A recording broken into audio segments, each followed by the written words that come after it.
home park owns the line under the ground, not up into the house from the shut off in the ground.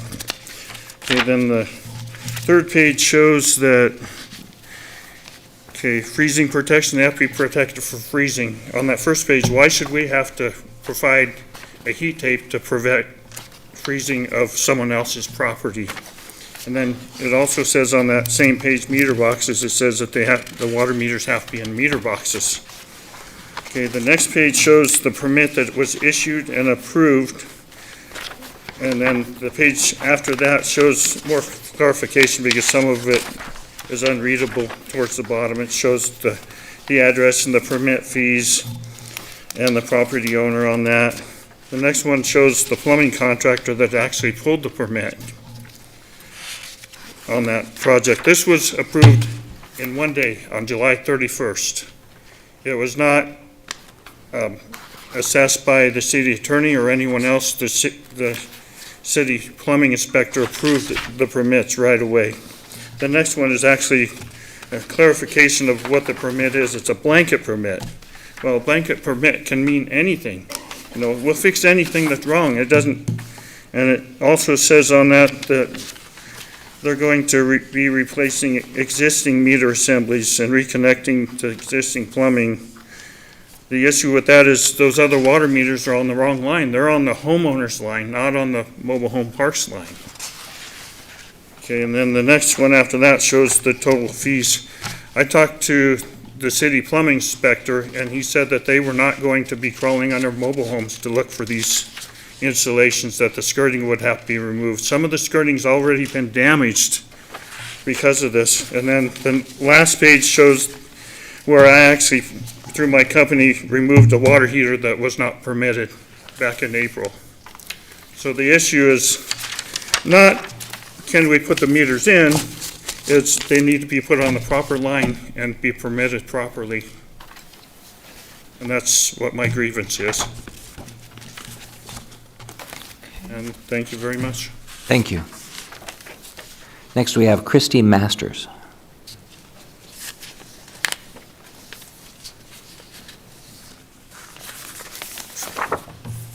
Good evening, Mayor and council members.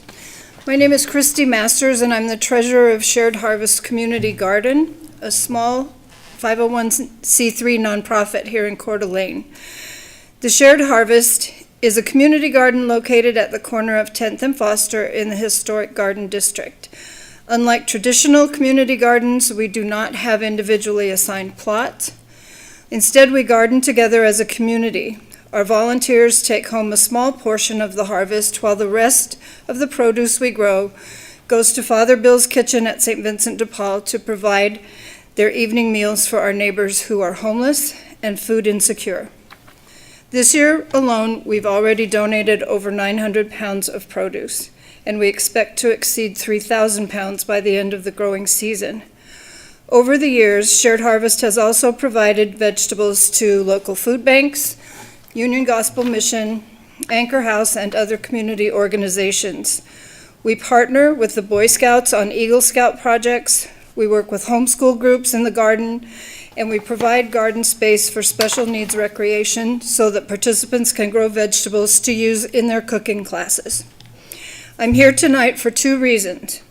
First, I would like to personally invite each of you to our annual fundraiser Dinner Under the Stars on Saturday, August 22nd in the garden. The evening includes a buffet dinner, beverages, a silent and live auction, and paddle race. Our board would be honored to host the mayor and city council with a complimentary table for 8. RSVP information is included on the postcards that I'll leave with the clerk. Secondly, I'm providing each of you with a copy of a letter explaining the future of Shared Harvest. Marshall and Dolly Mend have generously allowed us to use the 3 city lots for the past 18 years. And we understand the city played an important role in helping establish the garden 18 years ago. We are now exploring the possibility of purchasing the property to ensure that this valuable community space is preserved for future generations. We are beginning conversations with community leaders to determine whether a capital campaign is feasible. and we welcome your ideas, your guidance, and partnership. Together, we have an opportunity to protect a unique green space that nourishes not only our community with fresh food, but also with connection, education, and service. Thank you for your time, and I hope to see you on August 22nd. Thank you, Christy. Next up, we have Max.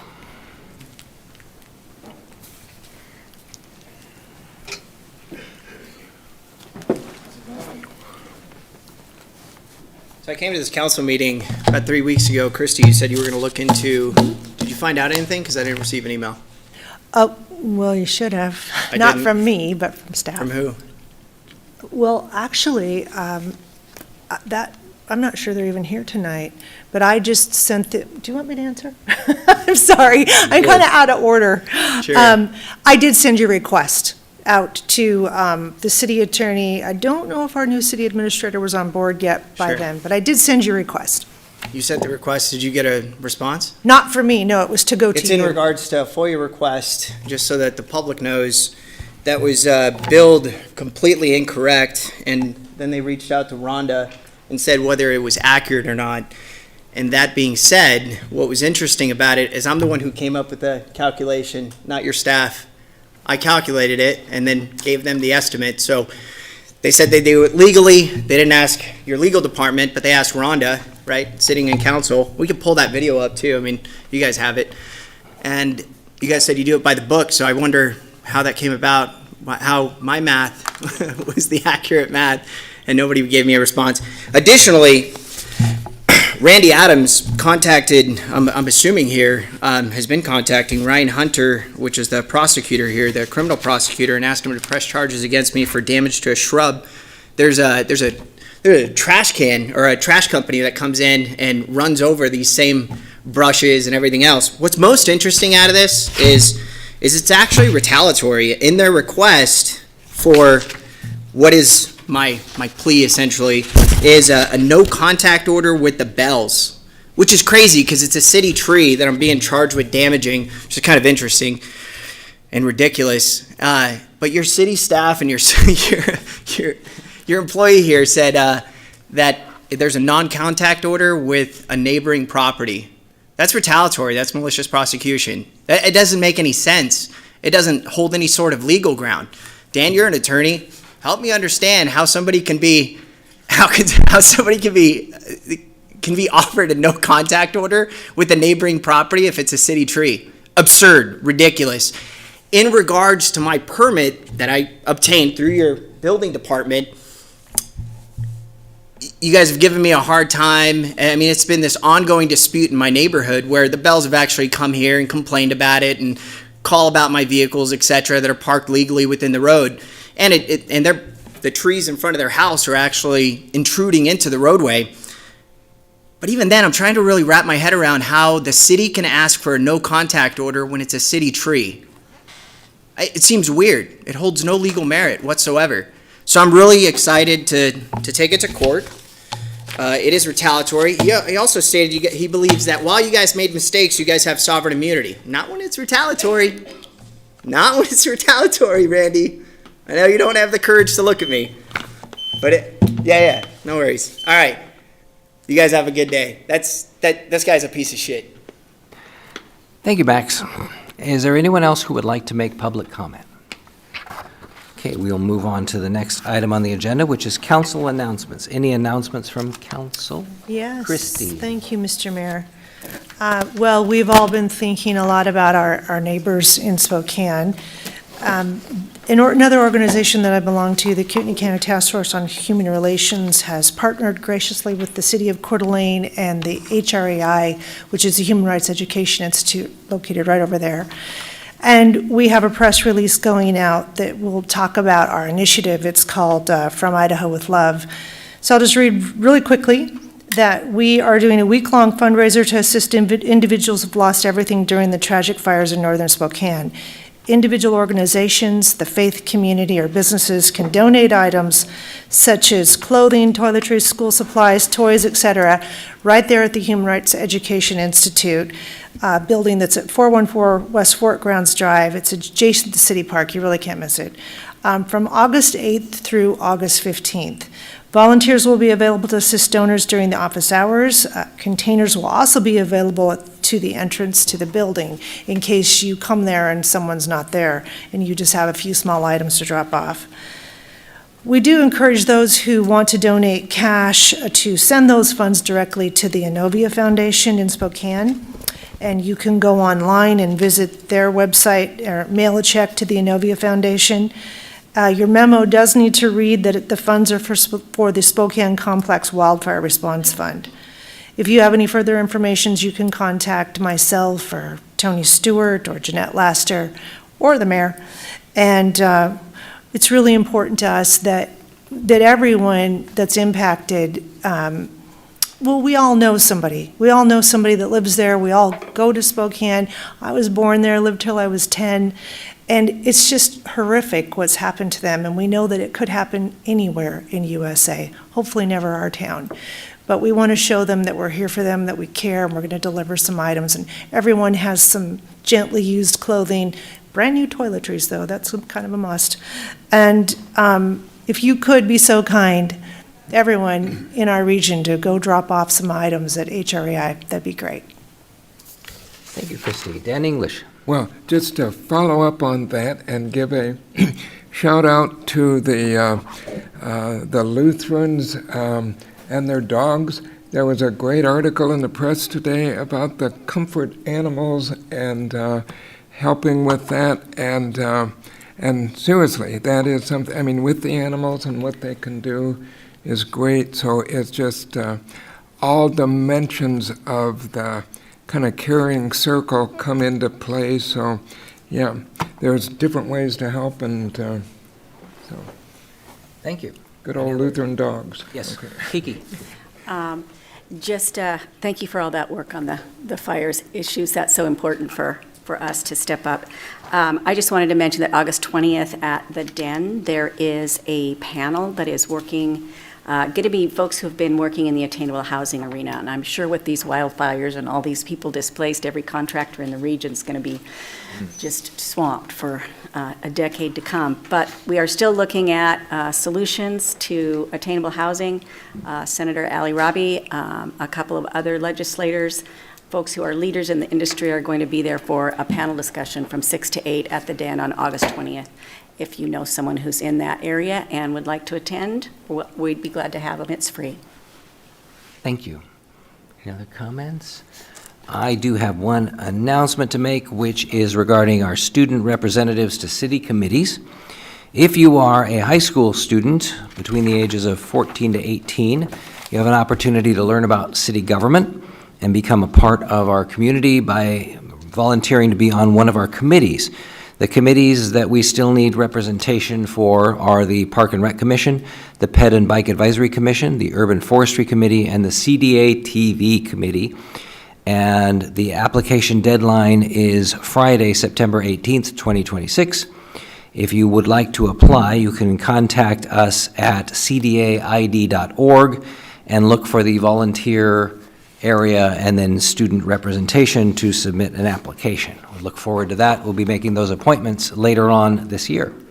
We'll be moving on to the next item, which is item G, our consent calendar.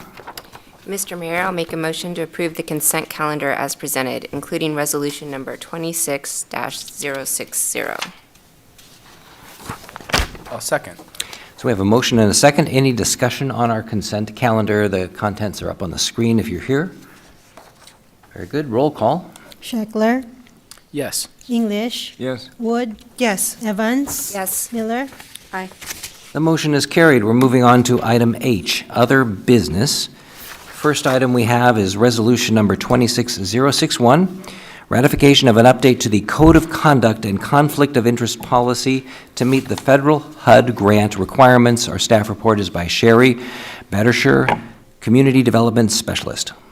Good evening, Mayor and council members. Tonight, we are bringing forth a resolution to ratify an updated code of conduct to meet federal U.S. Department of Housing and Urban Development, otherwise known as HUD, grant requirements. So back in July, the city applied for an automated permitting systems demonstration grant through HUD. And through that process, we were made aware that this city was required to have a code of conduct on file with HUD to be able to receive federal grant funds through their programs. At the time, we have been meeting that code of conduct requirement through some previous personnel rules and our own procurement standards, but it was felt that it would be best if we had a standalone document in regards to these grant programs. So we are here tonight. We did, staff submitted the application for the permitting systems grant. Mayor signed a code of conduct for the city for this purpose, and in our cover letter to HUD, we stated that we would bring this to our council to be ratified. There was a short grant process to apply for it, and that's why it wasn't brought prior to applying for that grant. HUD's Code of Conduct and Conflict of Interest Policy requirements addresses a distinct scope, procurement integrity, and conflict of interest standards specific to federally funded grants. And if ratified, it'll complement the city's existing personnel rules on the matter. The Code of Conduct establishes standards in regard to actual and apparent conflicts of interest, prohibits using city positions for personal gain, no soliciting or accepting gratuities, gifts, etc. from contractors involved in HUD-funded activities. We would follow strict confidential requirements in our procurement practices. There's organizational conflict of interest provisions, mandatory written disclosure requirement for any actual, potential, or apparent conflict, and review and resolution procedures. It sets out integrity standards in regard to our procurement practices, and has some documentation and record retention requirements that would be in regard to those federal grants. And then it sets up disciplinary action for violations. So tonight we're asking council to approve the resolution as presented, ratifying the city's code of conduct and conflict of interest policy for projects funded with HUD grants. And this would also be in relation to our CDBG grant as well. Thank you. Are there any questions for Sherry? Dan English. Either for you or Randy, just in, hearing this, reviewing this, we've had examples of very specific stuff that we can point to where, like Meals on Wheels, and Woody was part of Senior Center. Now, it wasn't a staff there, but Youth Ranch and got stuff in different ones. I'm just wondering, would this new thing have any difference on those? Would it preclude some of what we've done in the past, or just have more guardrails, or what? Good question. It would definitely put some new guardrails up, and Yeah. because it does state if there's a perception of a conflict of interest. Which that So it would- covers a lot of ground. It would set up stricter perimeters and, like you said, guardrails than we currently have. Yeah, okay. Any other questions for Sherry? Then we'll look for council action. Mr. Mayor, I'd make a motion to approve resolution number 26-061, ratifying an updated code of conduct and conflict of interest policy to meet federal HUD grant requirements. Second. Motion and a second. Are there any discussion on the motion? Roll call, please. English, Yes? Wood, Yes. Evans. Yes. Miller, Aye. Scheckler. Yes. Motion carried. Thank you, Sherry. On to item number H2, which is resolution 26062, approval for the police department to apply for and if awarded a 2026 COPS Community Policing Development Microgrants Program in the amount of approximately $128,290.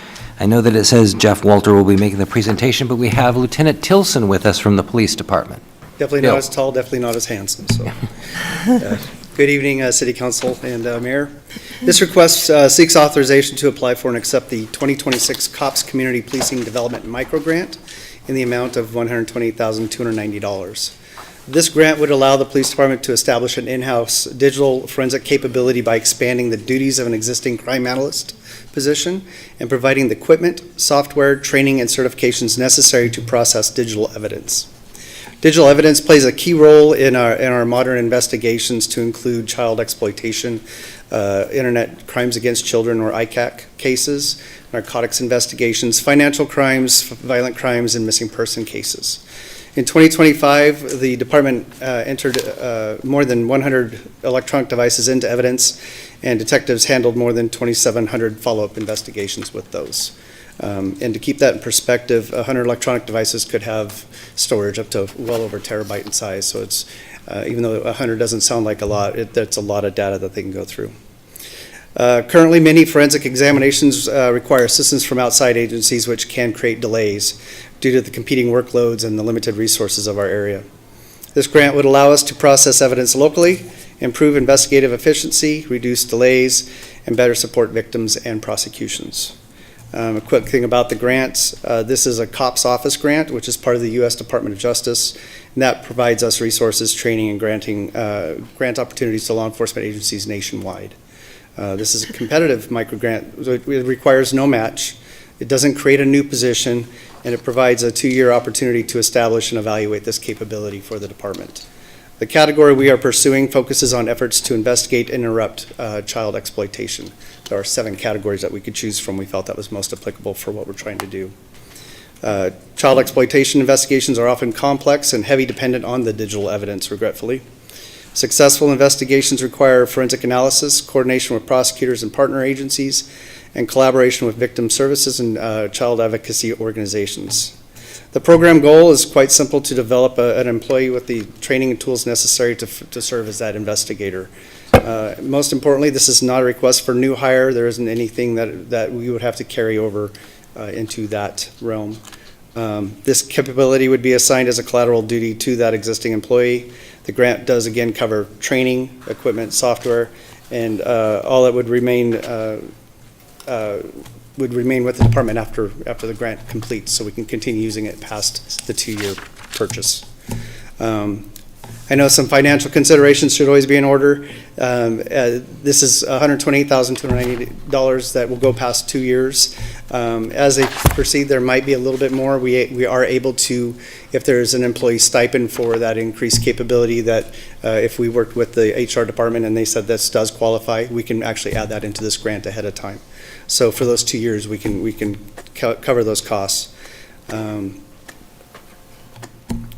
Just finally, again, beyond the child exploitation cases, this capability is going to help support our violent crime investigations, narcotic investigations, financial crimes, anything you can think of. It's not going to, even though child exploitation is going to be its target, it'll still be used for all of those critical investigations that we're doing.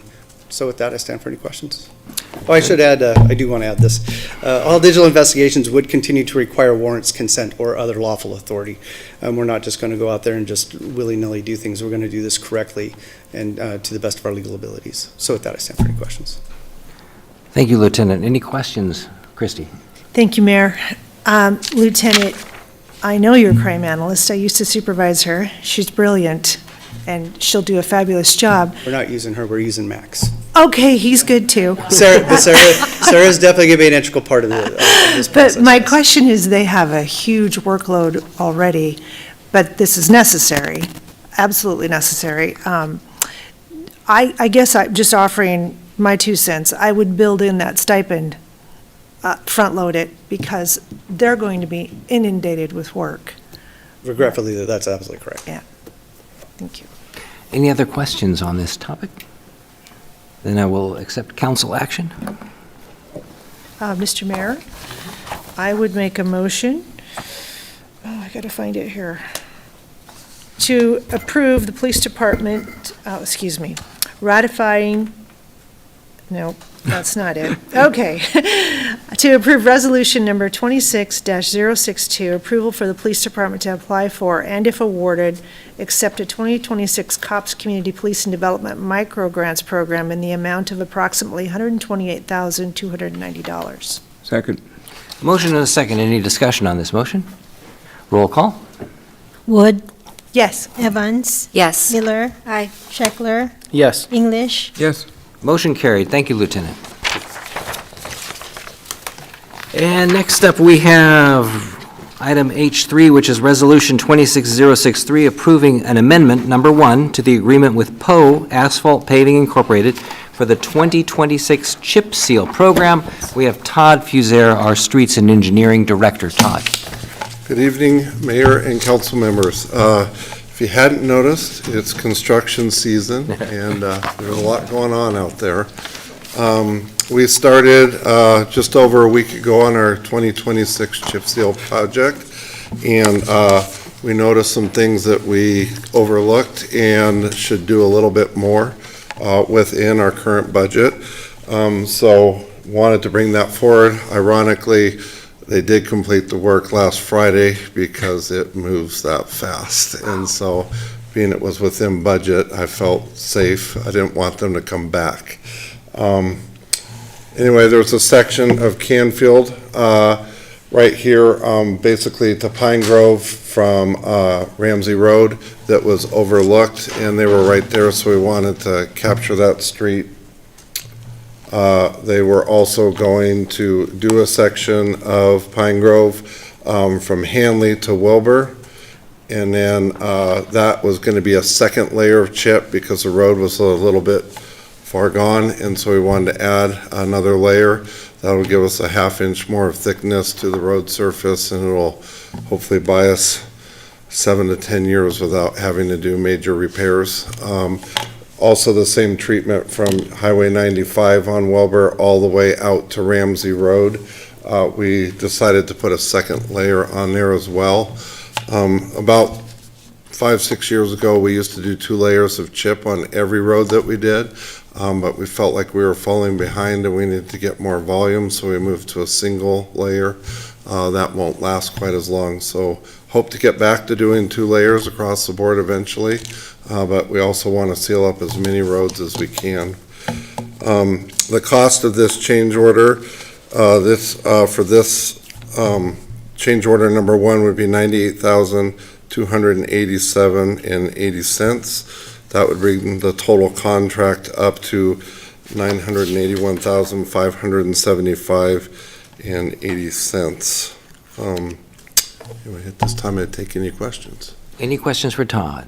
Kiki. Thanks, Todd. What is the total budget amount for allocated for this project, and what other change orders are you expecting? For this project, we're expecting there should not be any. The only thing would be if there was a volume difference in the amount of chip that was placed. We have inspectors watching that. I think we're going to be fairly close, pretty minimal as far as that goes. Our budget amount that we do chip and inlay is $1.5 million, and we do use some of that money on asphalt projects and things like that, but so it is covered in this year's budget. Thanks. Any other questions for Todd? All right, we'll look for council action then. Mr. Mayor, I'll make a motion to approve resolution number 26-063, approving change order number 1 to the agreement with Poe Asphalt Paving Incorporated for the 2026 chip seal project. Second. Motion and a second. Any discussion on the motion? Roll call. Evans, Yes. Miller, Aye. Scheckler, Yes. English, Yes. Wood. Yes. Motion carried. Thank you, Todd. Now off to item number H4, resolution number 26064, which is approving the setting of a public hearing for September 1st, 2026, and the setting of the high dollar amount of $155,307,037 for expenditures for the 2026-2027 fiscal year financial plan annual appropriation. Katie Ebner, our finance director, is here to present and answer all your questions. Good evening, Mayor and Council. I am here to go through this part of the legal process that the city follows in order to set a budget. First of all, what is a high watermark budget resolution? This is something required by Idaho Code where council will tentatively approve some figures as far as what can be budgeted, and as well as setting those figures within the resolution so we can notice the public as to what the highest our budget can be. We're part of this budget process that begins in the spring with quite a number of meetings with our directors and city administration and the finance department. And that next, after we have those meetings, we present a budget with all of the department's requests that they are making for that year. So that the high water mark is the sum of all of those requests before anything is looked at for a cut. This is continuing the conversation from the budget workshop we had last week. And so I just want to make clear that when we began with that budget discussion, that included all requests, and I'll go through some suggested revisions to the preliminary budget. And the important thing to understand here is that council may adopt a budget below what is approved tonight, but not above. These are the overall figures that we're looking at in that budget resolution. 155.3 million would be the total proposed expenditures as a ceiling. This is not what council would be adopting as a budget. Some other figures, 34.1 million in property tax revenue. Of that number, we would have the bond payment for the 2025 fire department bond that was passed last year. We would levy a payment each year, and that would be included in that total.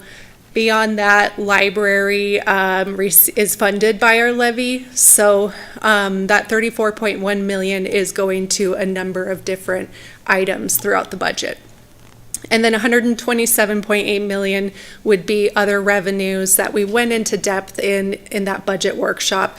Some examples would be payments from the state for sales tax revenue, our fees, our licenses, our permitting fees, sort of just numerous categories that we went into depth in that budget workshop. Another overall look, we in this notice will show 2 prior years. So we have FY25 actuals, FY26 budget, and then the proposed FY27 broken down by our funds, or our fund categories, I should say. General fund and our enterprise funds are going to make up the majority of that total expenditure line item. Special revenue funds includes our fire bond projects, so that is something that is high as we get started with those projects, and then we'll see that level out as the end of those projects come to as we see that in the next fiscal years. I want to call back to some conversation at the budget workshop. We talked about the general fund, a lot of that overall, the whole budget request, and there were a lot of misconceptions out there within the public, and I want to make sure that we clarify those, because some of the misconceptions, I personally would be very afraid hearing, if those misconceptions were true. So I want to make sure we clear those up so we don't have major concerns with our public. With the budget workshop, with that full ask from all of our departments, we were showing about a $3.1 million operating deficit in the general fund.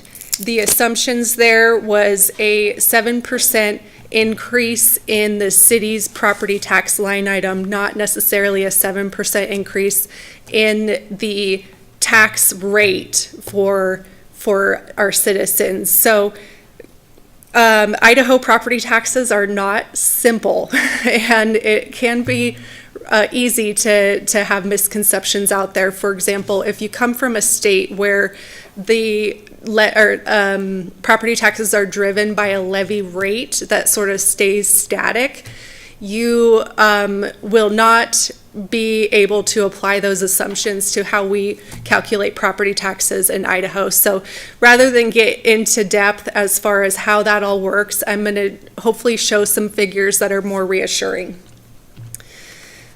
First, I'll go through some of the potential reductions to the preliminary budget deficit. The first one, we discussed the fact that our annexation fee fund was nearing the end with those balances from annexations from prior years. Over the years, the city has transferred funds from annexation fees into the general fund for operations. Annexation fees are unique compared to impact fees. Annexation fees can be used as discretionary funds, so they can help with operations, whereas impact fees must go towards costs that are related to that subdivision or that area that is paying for those impact fees. So impact fees, I hear a lot about, why can't we raise impact fees? That will solve the budget problems. First of all, they're one time in nature, and second of all, they have restrictions. The next proposed change, we just heard from our Streets and Engineering Director, Todd, about his line item for road work throughout the summer. And in the preliminary budget request, there was an addition of $250,000 to that line item, which has been $1.5 million for the past few years. That was reduced in prior years to help the budget, and so the request, while it was reasonable to bump it back up to that earlier number, in this budget situation, that is being listed as a potential cut from the preliminary budget. So bringing that line item back down to what it's been for the last few years. The next is delay the replacement of 2 Streets and Engineering general use pickup trucks. So while these are needed in the future, in discussions with Todd, they can make it work for a year with the equipment they have. The next, defer the addition of a building inspector position. I spoke with our building department director, and there are 2 major additions to the building inspection department. One is a permitting software, about $130,000 cost, some of that at one time for implementation.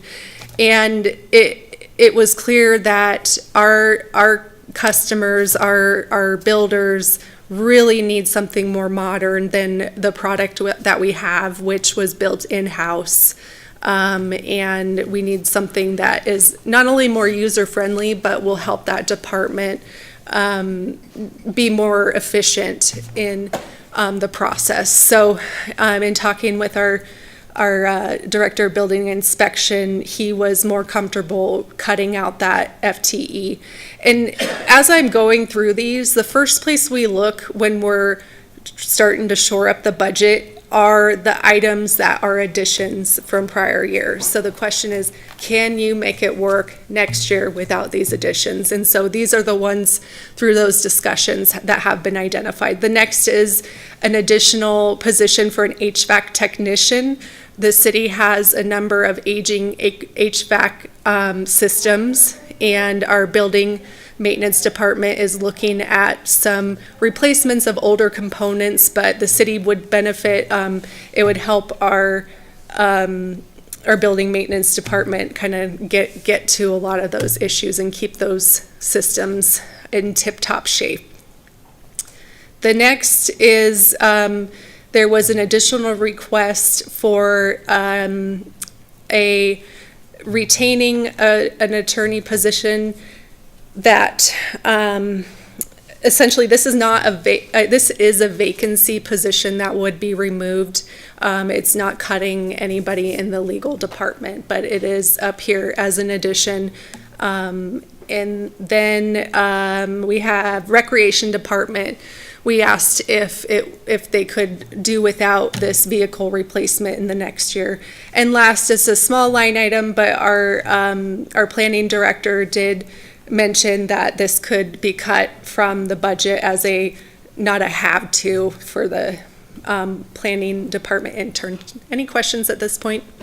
We'll keep cruising along. Okay. I would just like to add that if council is interested in cutting our budget, these are the items that are presented for your decision to cut. It's not Katie's job to do that, it is council's. So if you're going to be studying your budget in the future and you want to do something, these would be the items that would bubble to the top of the list.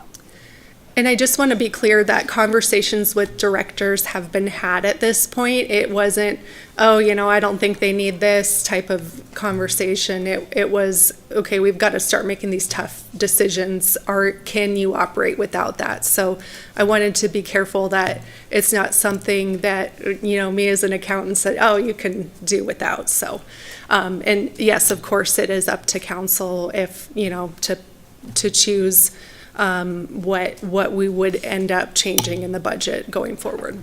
Is this a point to engage in any dialogue on that?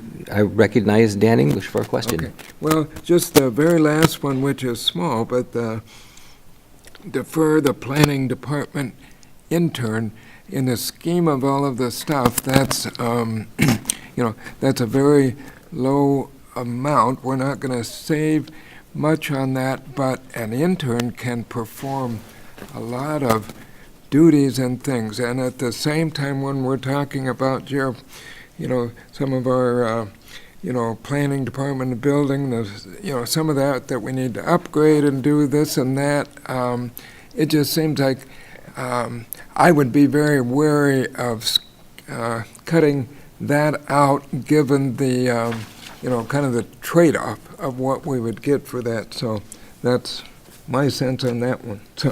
Thank you, Dan. Absolutely fair observation on that one. It is a small amount for sure, so cost benefit is something to be considered.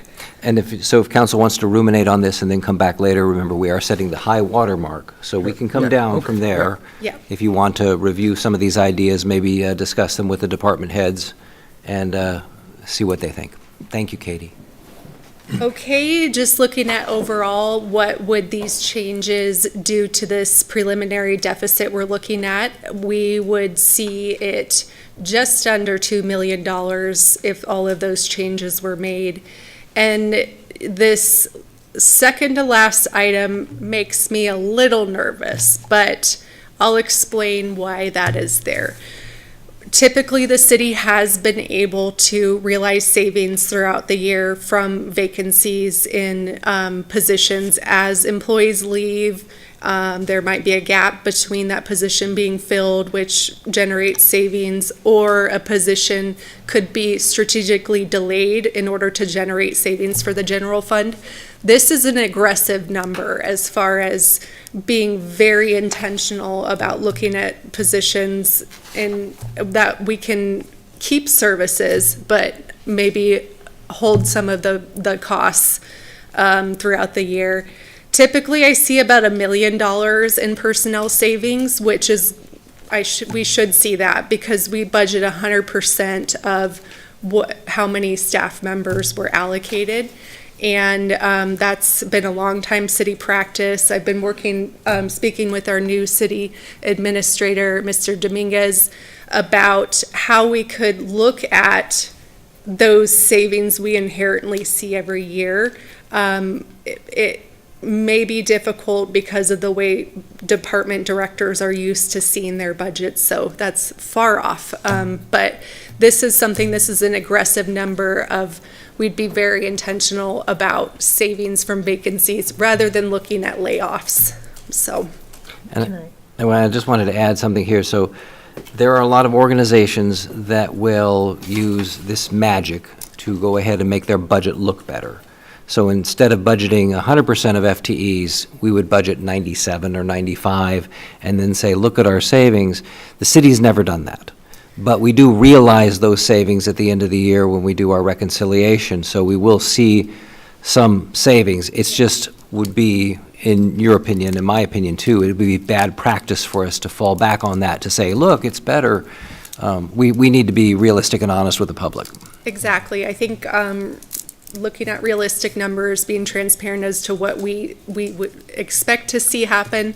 Now, as a finance director, I can sleep at night knowing that I've been transparent, that we have allocated, after those cuts, $1.9 million above what our revenues are. So then there's no surprises. But I acknowledge that we have seen some savings from managing those vacancies. Christie. Thank you, Mr. Mayor. Well, Katie, first of all, do appreciate the efforts on this, bringing, real solutions to us. I think what you're trying to say is a hiring freeze on some of these positions, like when they're vacant, they stay vacant for a while. Not so much. Not every position is created equal. Some positions have redundancies where, yes, colleagues can pick up a little bit of extra workload or perhaps some overtime, which is less than filling a position. So I think saying a hiring freeze is not the intent here. Just being more strategic. Okay, how do we keep services at the level that our citizens expect? But how can we be strategic about, okay, well, this one we can hold for about 4 months and then get it filled when busier season starts, for example. Just very broad examples here. And then I also was wondering if we could hear from Mr. Dominguez. You've been working with Katie, obviously have pulled some of this together. Do you have some thoughts for us on the proposal? Yes, thank you. First of all, Katie's done a fantastic job, and I think that slide right there is critical. So it isn't a hiring freeze. It's at most it's known as a soft freeze colloquially, but that's not even an official term. So she chose a nice phrase up there called vacancy management. I've also seen it, called vacancy control. So what it allows us to do is, as the actuals come in during the year in our budget, and we can see how we're performing to our budget. If we're performing favorably, we can move forward in filling vacancies. If our revenues are lower than expected or our expenditures are higher than expected, then we would hold positions open for longer. So it's a judgment call. It factors in the budget and how it's performing, and it also factors in the operational needs of the city. So the number that our finance director chose is based on prior year trends. And so she gave that number around $1 million, and she chose 1.2 there as an aggressive number, which leaves the deficit at $680,000. It's my third week. That said, I am confident with those numbers. Okay, thank you. Kiki. Well, thank you. I have a few things. I spent a good portion of time on the phone with Katie and a good portion of time with our new city administrator and talking about the budget. And I just want to say, going, in this direction is much more comforting than where we were. But I want to recognize that we're still in a deficit. Even at our best case scenario, we're going into our savings account for ongoing expenses. So a lot of the things I talked about were things that I think we've talked about before, but I feel it's very important to state that it's time to really pay attention and get some of those things done. And I mentioned things like looking at our leases and fees that we've had. We did some of that today. But some of the things that are historically have been very low and revenue generators, but should be reviewed and should be sooner than later so that we can stop this trend from continuing to be a deficit. So I talked about that. Some things about, even one where there was in the rec department, besides the truck, there were some expenses that didn't look like they were anywhere near offset by revenue. And I gave a really long list there. So I would hope that, I guess my input is we're on the right track, but I feel like this direction puts us in a couple of years in just a really slippery slope here with what we're going to do with budgets. So I think all of these things have to be looked at, parking fees, dock fee, whatever our revenue buckets are, we've been kind of kicking it can down the road. We haven't looked at events, if they're paying for themselves yet. We've kind of touched on it. But a lot of these things, I think it's time to just take a deeper dive. Any other questions? Katie, you may continue. Yes. So we see this slide every year, and we just saw it last week, but it is just really important to show where the values are in this budget. Our city is safe. If you need an ambulance, and they're going to show up very quickly. If you need law enforcement, so on and so forth. We have a very, very safe city, and you can see that reflected in how the city spends. So 62 cents on every dollar is spent on public safety. You get up to general government, and you know, if you're talking about a business, you would say, well, what's the overhead? Is general government overhead? Not necessarily. Some departments in this category do generate revenue, like building permits and that sort of thing. But 20%, less than 20% is a really good overhead, especially for an organization that has so many legal requirements. You know, we've got to have those people making sure we're doing everything right. So Public Works, we have, you see them all over right now. They are working hard on our roads, and culture and recreation, our stunning parks, only 7 cents on the dollar. What a value. So it's just important to look at this and say, what do we want less of? We don't want to look at these categories and say, we're going to slice here, we're going to dice here. So, and then just to clarify, I do want to talk about the projected tax rate. When I created this slide for the packet, I was still working on some assumptions for property taxes, so I've redlined this. You can toss the slide that was in the packet. During this process, there is, you get little pieces to the puzzle as the summer goes on, and so we've received some new information from the county. And after our market valuation reports were posted by the county, that assessed value of $600,000, which I would say is a little bit above the average home here, would see an increase for the full year taxes paid. This is not a rate. This is the actual increase in the full year's bill of $66. So that's about $5.50 in your tax bill. I want to be clear that that's not a tax rate increase of $5, because then that kind of generates a number of people are, oh no, that's thousands of dollars. No, $66 on your overall tax bill as an increase. So hopefully that's clarified.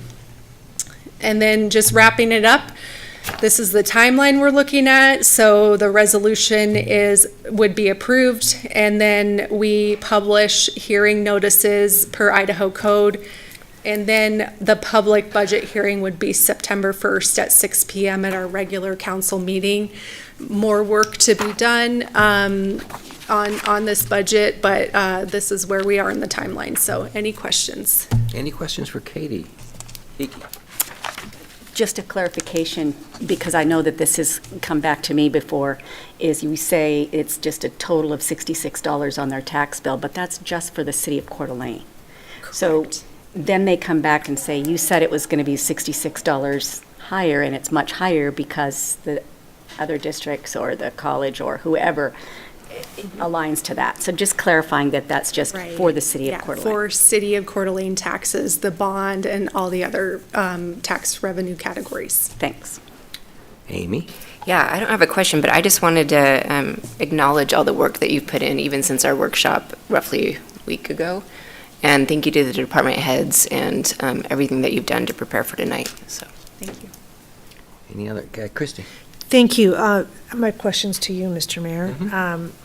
We probably need another workshop before we finalize anything. Okay. We have, and I was wondering, just calendar-wise, we're all so busy. We do have something on the 31st, if we could tag team with that. I don't know. Well, I'll ask people, staff to send it out. We will work on that. Okay. So we'll see how that can work out, given the tight timeline. Remember, our workshop, the Coeur hearing is on the 31st. And Right. the next day is our council meeting Right. for this. So it's Maybe going to be if tight. if we had an hour on the 31st before the Coeur. We might be able to swing that. I don't know, everyone's panicking, but we'll see what we can do. Thank you, Christie. Thank Yes, you. Dan English. Just a little math challenge here when you've mentioned about equate to a 66 annual, but then I see in the second bullet point there with the assessed value of $600,000, an annual increase of $30. So what's the difference of 30 or 66? Yes, so Or the semi-annual payments? A piece of the puzzle was missing as far as this calculation that I received from the county after this was published in the packet. So so up that- here, I've redlined it for you. And I can get you a copy after the meeting. I should have, Oh, no worries. okay. Katie, what changed? Was it the new growth figure? Well, I needed an assumption as far as the tax value, the overall market value. And I looked at some prior year trajectories, and I was, it's not in my character, but I was optimistic on a calculation of what the overall tax valuation would be, and we received that number, so I was able to plug in that lower market valuation. Okay, and so what's for a $600,000 house, the amount of increase is considered to be, what did you say again, $6, $5? $66 for their annual Or annual, amount, and about dollars $5.50 a month? A month. above extra on their monthly bill if they pay it through their escrow or. Yeah, I know that people are upset about that. I mean, I don't like paying taxes as much as anyone else, but I believe we're way under inflation. So I think if you would look at the cost of groceries last year and then what you're paying this year, you would see that we are not even coming close to matching what inflation is. So people who are used to paying more for gas and more for groceries, we're not hitting them as hard as those items, which, I mean, still, we're taking a chunk, but we're not aggressively taking, if we were allowed to index our property taxes based on inflation instead of just the formula provided by the state, it would probably be significantly higher just to keep up. And that explains a lot about our budget, in that, things are costing more, but yet the department heads have done a terrific job in holding back on buying a lot of these expensive things. In fact, one of the items that you listed up there to cut is the HVAC person for building maintenance. And just the cost of replacement on some of the equipment that we have, like even for this library, is just horrendous. It's very expensive, but yet we've managed to keep a lid on that. And I know there will be a crowd that won't appreciate that, but I do, so I thank you. Kiki? I didn't have, Oh, I thought you had your hand up. I didn't. Oh, you were doing this? I was Okay. playing with my pen. Anyone else want to do this? So, okay. All right. Any further questions for Katie? We do have a function here, which is to approve the setting of a public hearing for the budget, and we'll see if we can work in a workshop before then.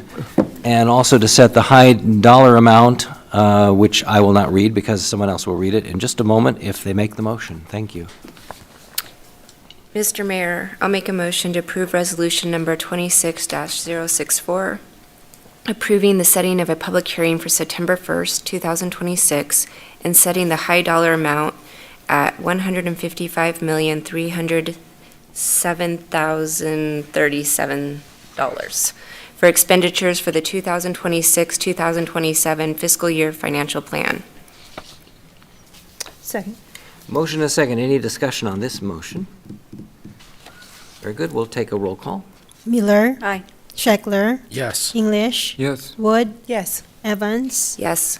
Motion carried. Thank you so much, Katie. Do appreciate that. Yep. The next item is Resolution 26065, which is expressing opposition to the construction, development, expansion, or approval of data center facilities within the city limits until the city completes further analysis, study, and policy review. Christie approached me about this a while back, and Dan English approached me just earlier this month. So, Dan, would you mind reading the resolution for us? If For you the have that, motion? it's in the packet. It's Yeah. number tab Yeah. 5, if you look. Yep.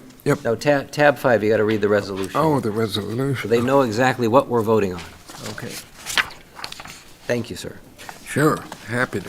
Resolution number 26-065, a resolution of the City Council of the City of Coeur d'Alene, Idaho, expressing opposition to the construction, development, expansion, or approval of data center facilities within the city limits until the city completes further analysis, studies, and policy reviews.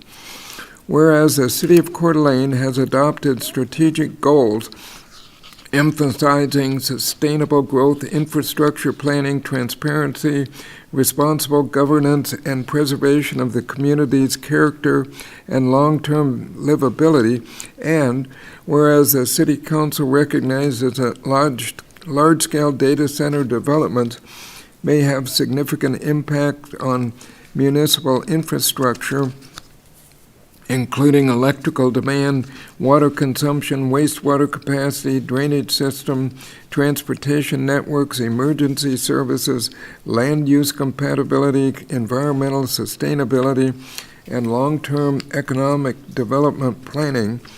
And whereas the City Council further recognizes that the rapid advancement of artificial intelligence technologies and hyperscale computing facilities has resulted in increasing requests for development of data centers facilities across the country. And whereas the City Council finds that additional study and analysis are necessary to evaluate the potential impacts of data center development in the city's utility systems, public infrastructure, public safety operations, tax base, economic development goals, environmental resources, and overall community character before such development is considered within the corporate limits of the City of Coeur d'Alene. And whereas the City Council desires to ensure the future consideration of data center development is conducted in a manner that is deliberate, transparent, data-driven, and aligned with the city's comprehensive plan, strategic plan, and infrastructure capabilities. Now, therefore, be it resolved that the Coeur d'Alene City Council hereby expresses its opposition to the construction, development, expansion, or approval of data centers within the city limits. Be it further resolved that the city staff are directed to identify the studies, infrastructure analysis, policy amendments, and public review processes necessary to evaluate future data center proposals and return to the City Council with recommendations before any such development is considered for approval. The end, okay. Okay, do you have any comments? Christie? Yeah, I do. Thank you. First of all, thank you very much for putting this together. A lot of citizens have expressed their concern to me that we could ever host such a center like this, what it would do to our aquifer and all of our resources. And so it's not just us. What I hope to do, Mr. Mayor, is take this wonderful resolution you put together and ask the county to look at it, Hayden, Post Falls, Rathdrum. I think we all have to stand together and protect our aquifer. So I really, really appreciate this. It's just a statement of our value of this community, and it still has a lot of due process if somebody did apply, that we would review it appropriately. So thank you. Any other comments, Dan English? Well, just that, yeah, I appreciate this is we're making a very firm statement about, we have a great deal of caution on this and not going to jump ahead. At the same time, we're not like totally, shutting the door, closing our minds off, because there's a lot of things with technology that, at different times have been controversial, but with the right, again, guardrail structures, they can do good. So I think it just, we want to be careful, and if in doubt, if they're going to really push something too big, too fast, it's like, well, the answer is no. but let us reason it out, and then some version of that maybe, so. Okay, very good. Any other comments? Yes, Dan Scheckler. I noticed there wasn't a staff report on this resolution, and it seems to be related to the planning department as well as possibly the legal department, and I was wondering if either one of the representatives from those departments had comment that they'd like to offer us about this resolution. Sure. Randy and Hillary are both here. Hillary is approaching the lectern. Hillary? Good evening, Mayor and council members. I did speak with Randy about this. In our zoning code, was it the high impact?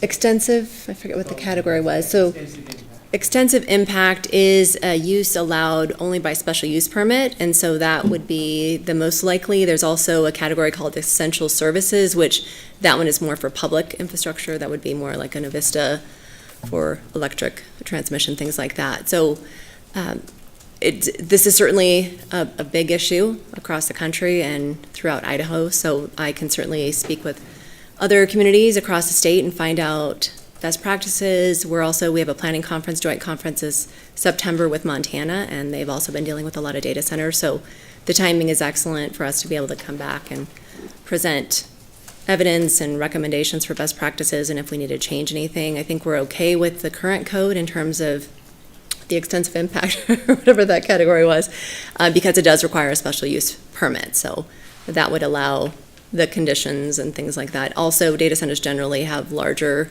acreages than we have in the city of Coeur d'Alene, but it definitely could be a regional concern.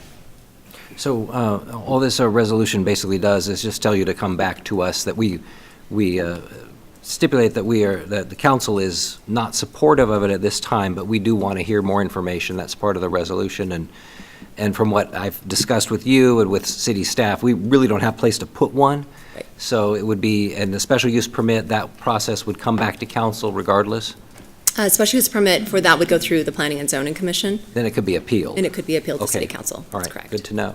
Yes, and it's Any only further- allowed, I think, in the industrial, is it the? And Randy has more. I do. There are only 3 zones that extensive impact are allowed in.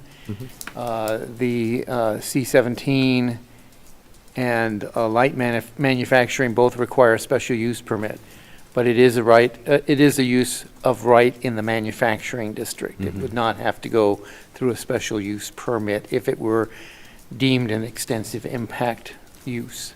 And Hillary, we have like one manufacturing zone in the city. We do, and it's very limited. We have the industrial loop, so there are very small parcels there. I don't think there might be 2 small vacant ones, and then Schreiber Way, which is zoned that way, but it's largely commercial uses. So we don't have a lot of land that would be suitable with that zoning.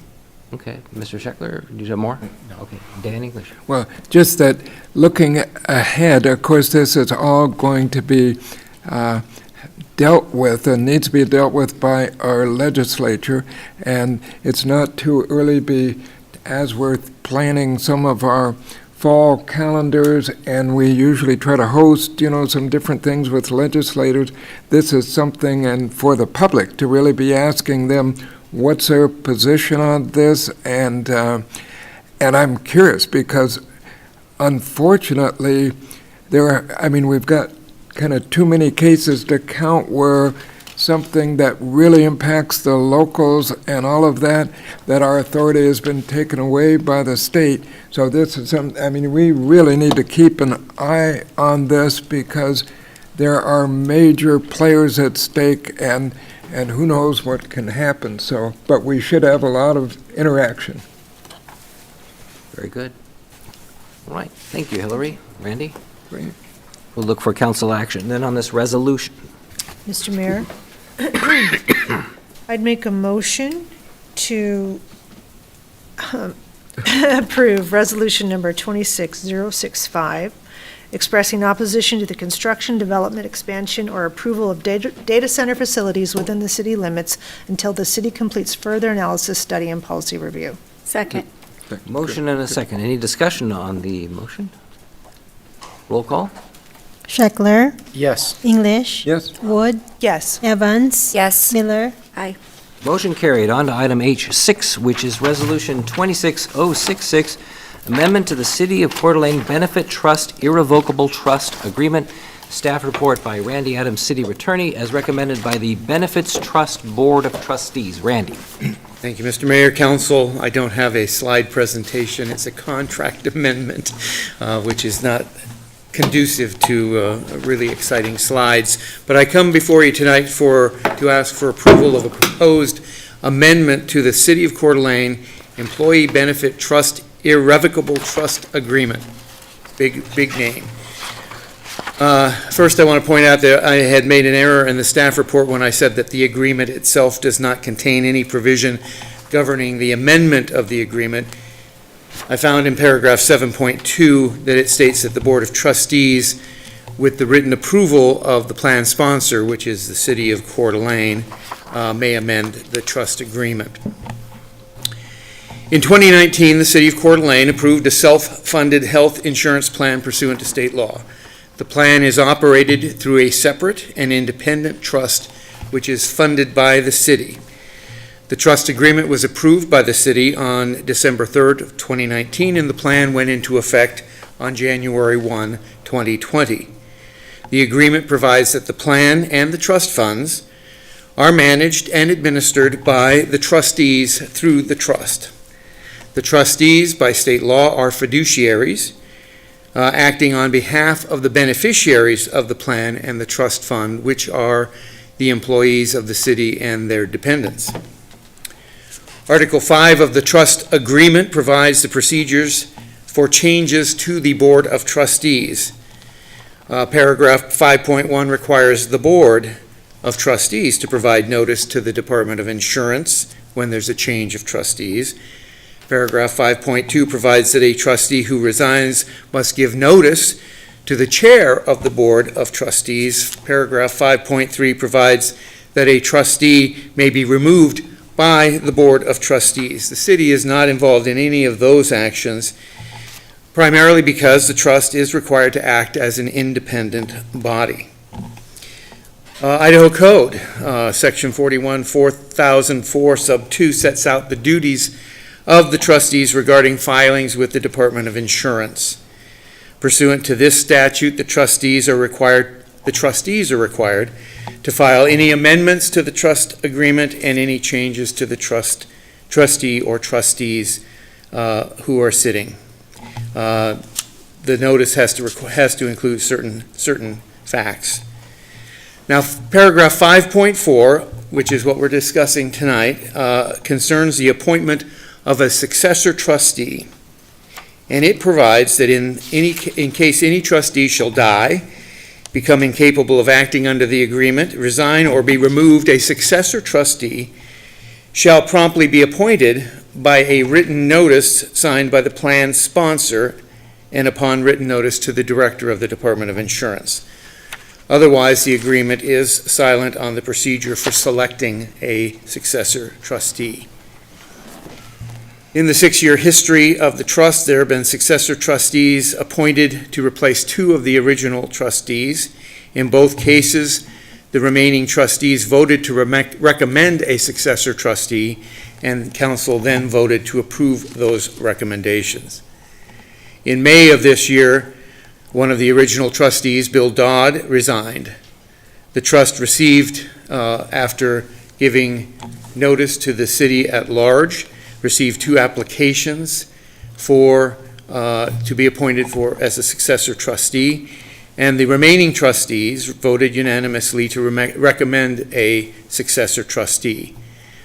The mayor raised an issue of whether he could appoint someone not recommended by the trustees. In the end, the mayor had suggested that the trustees modify the trust agreement to make it clear that appointments are made by the trustees as contemplated by state law. So the current trustees held a special meeting on July 20th and unanimously voted to approve the amendment that is before you tonight. The trustees consider this amendment to be critical to the independence of the trust. Both state law and the agreement itself emphasize that a health insurance trust is to be managed and administered separately and independently from the city government itself. And this is because the duties of the trustees toward the employees are different from the duties of the city to its employees. And the independence of the trust could be called into question if the trustees themselves are actually selected by city elected officials, or if the trustees' selection of a successor trustee is subject to approval by the city. I want to emphasize that the statute does require ultimately the Department of Insurance to approve the appointment of successor trustees. So the trustees request that the council approve the amendment to the agreement regarding the appointment of successor trustees. If this amendment is approved, the city, as the plan sponsor, will provide written notice to the Department of Insurance, which again, as I said, has final say on the amendment. So I will stand for questions. Randy, so I got this item, brought this up, it was on the consent calendar, so I brought it up for discussion. According to the history, so the city council created the trust on behalf of the city. That is correct. And then it says that in February 2024, Mayor Hammond recommended Mike Becker as a trustee, and council confirmed it. And then earlier this year, it was presented as an item on the consent calendar to appoint Katie Ebner, another trustee. The way I read it now, if this is true, is that basically we would be adopting a rule that would remove council from what it's done in the past, which is to approve these, or basically come to us for approval. That is correct. It would go directly to the Department of Insurance. So we were voting on removing our own authority to do that, but yet council would still retain authority to modify the trust agreement as it's doing tonight. Yes, this amendment has nothing to do with amendments to the trust agreement. And who proposes the trust amendments to the trust agreement? Can council propose those amendments, or does that come from the trust itself? Usually it comes from the trust itself, but there's nothing in the rules that say the mayor or a council member or council as a whole can come to the trust and say, we think there should be an amendment, what do you think? But then the process under state law is that the trustees would consider the amendment. If they approve the amendment, then it would be transmitted to the Department of Insurance for approval. And I understand, I appreciate that the Department of Insurance acts as a backstop to this, because that's a great safety valve. I guess the question really would be for council is, do they want to remove anything? If council voted no on an appointment, how would that affect things? I mean, assuming that council decides to reject this, and the trustees come back as they had in the past, and say, you know, we want to appoint Joe Blow to the committee, and council said no. Well, as with most state laws, there are no clear answers. The statute 41-4004, which I had mentioned in my presentation, indicates, and this is what happened in this case, is that the plan sponsor, the City of Coeur d'Alene, appointed or selected the original trustees. Mm-hmm. But that same statute goes on to say that after the registration of the plan, then trustees are changed or successor trustees are added, and it says any change in the trustee or trustees will include notice to the Department of Insurance by the trustees. Does that mean that the trustees have the sole selection? I don't know. But if council were to reject a successor trustee, I suppose the trustees could come back with another selection. So if council approves this change, this modification, so it doesn't, the new trustee nominations do not come to council in the future. It says the name of the successor trustee shall be forwarded to the city administrator to issue the notices required. What would the notices be? It would be a notice to the Department of Insurance. It kind of parallels the statute where it says the notice shall include biographical affidavits of any new trustee, officer, or management personnel.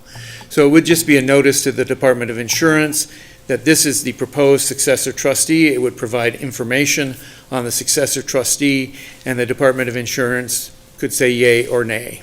Okay, so that we're going from a point in time where the mayor made the appointment to a point where we would just be out of the picture.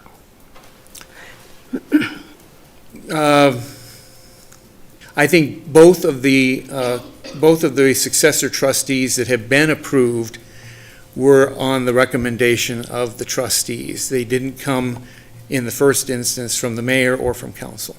But the change that I'm talking, that this would implement would be from where we were before, where the appointment was technically made by the trustees, passed to the mayor, council approved. That part's gone if this is adopted. That is what the recommendation is. Okay, let's see about council discussion. Mr. Scheckler. I have some questions. Thank you, Mr. Mayor. The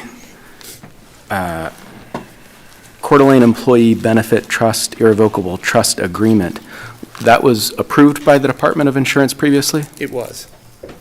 And under 5.4, of that agreement that was approved by the Department of Insurance, it says that a successor trustee shall promptly be appointed by a written notice signed by the plan sponsor and upon written notice to the director.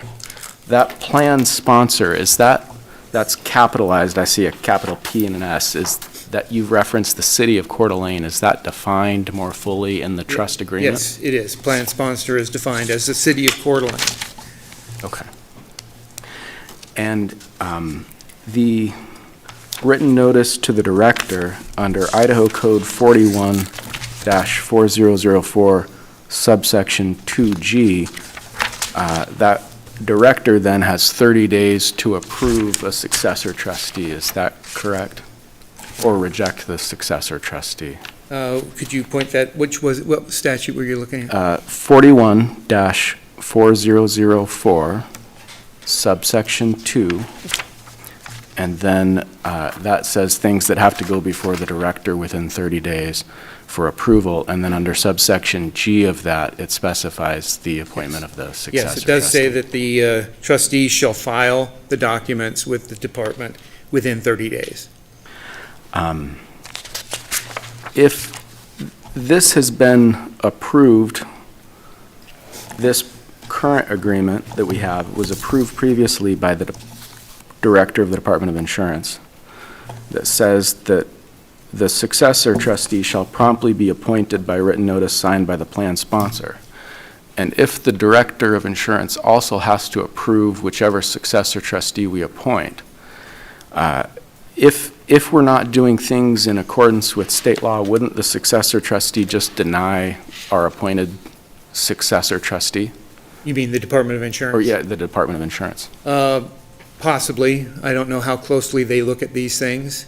The current 5.4 simply says that the appointment is by written notice. It doesn't say who chooses the trustee. That's part of what this amendment is to do, is to clarify who actually brings the name forward. This is a self-funded health insurance plan, correct? That's what it's called, yes. Under Idaho Code Title 41-400 in sequence. Are those specific just to municipal corporations, or are they to any employer that wants to create a self-funded health insurance plan? I believe they can be any employer. So is there any specific provision in the code that requires the appointment of successor trustees to be done by the trustees themselves and not by the plan sponsor? There is no specific language on that. It just is it talks about the notices to be given to the Department of Insurance. Are there any reported cases? No. Okay. So nothing is indicated that we have to have the trust itself appoint its successor trustees. No, the only language I would point to is that the statutory scheme in Title 40 repeatedly states that the trust is independent and is managed and administered independently of the city.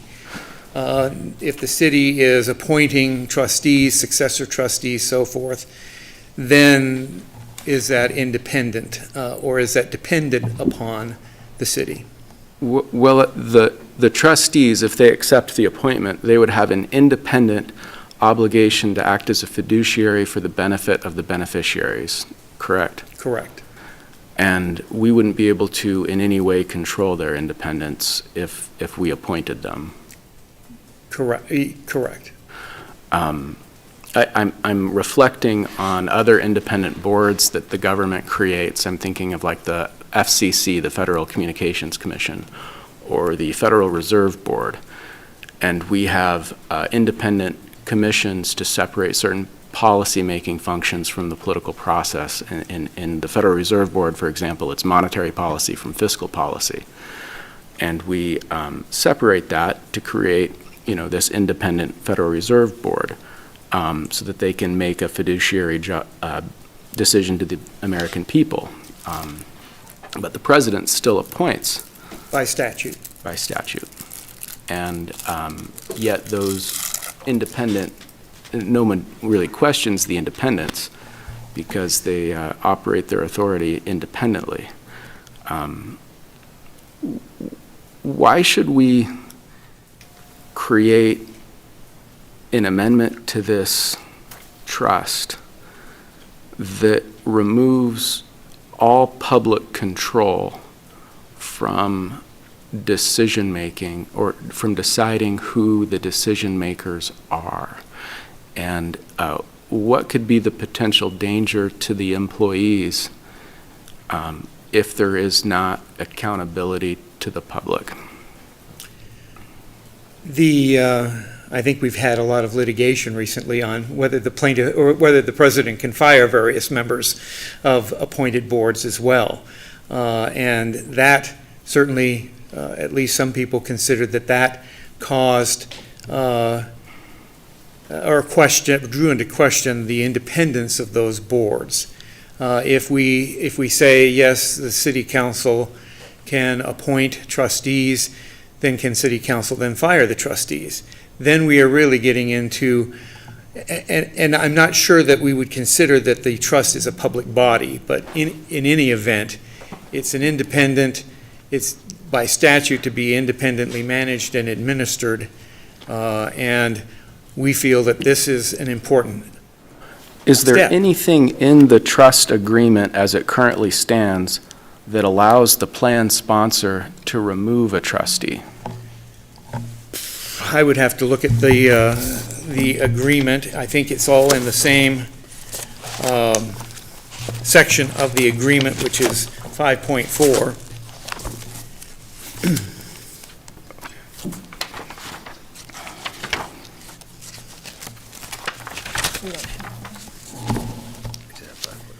I don't have the full agreement. In my staff report or packet, it only has 5.4. Okay, 5.3, I apologize. This discusses the removal of trustees.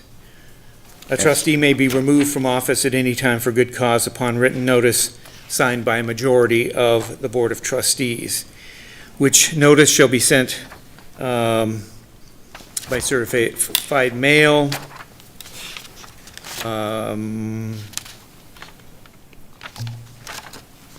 And then it talks about the reasons for the removal of a trustee. So the current plan does not give the plan sponsor, the city of Coeur d'Alene, the power to remove any of the trustees. So if they're appointed, they would still be independent because we don't even have the power to remove them. Well, that's a philosophical question for the council to decide whether appointment power can influence even an independent trustee. I mean, that's a question that's beyond my function. Well, thank you for answering my questions. I appreciate it, Mr. Adams. Dan English. Well, let's see. As I'm hearing this and kind of weighing the different things, I'm wondering, in my mind, and having served several years on the Urban Renewal Board, which it seems to me has a lot of similarities of,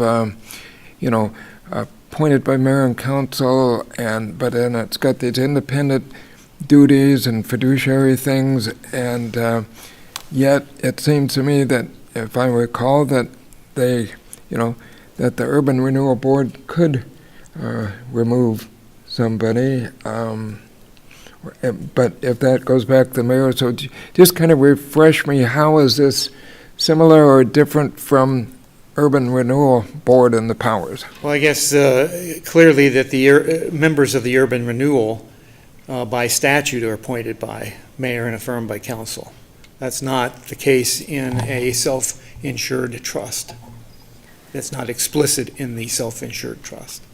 Well, and I guess my feedback at this point too, and we had, at the county while I was county clerk and auditor, and we did go to a self-insured, and so, I mean, that whole thing is good, and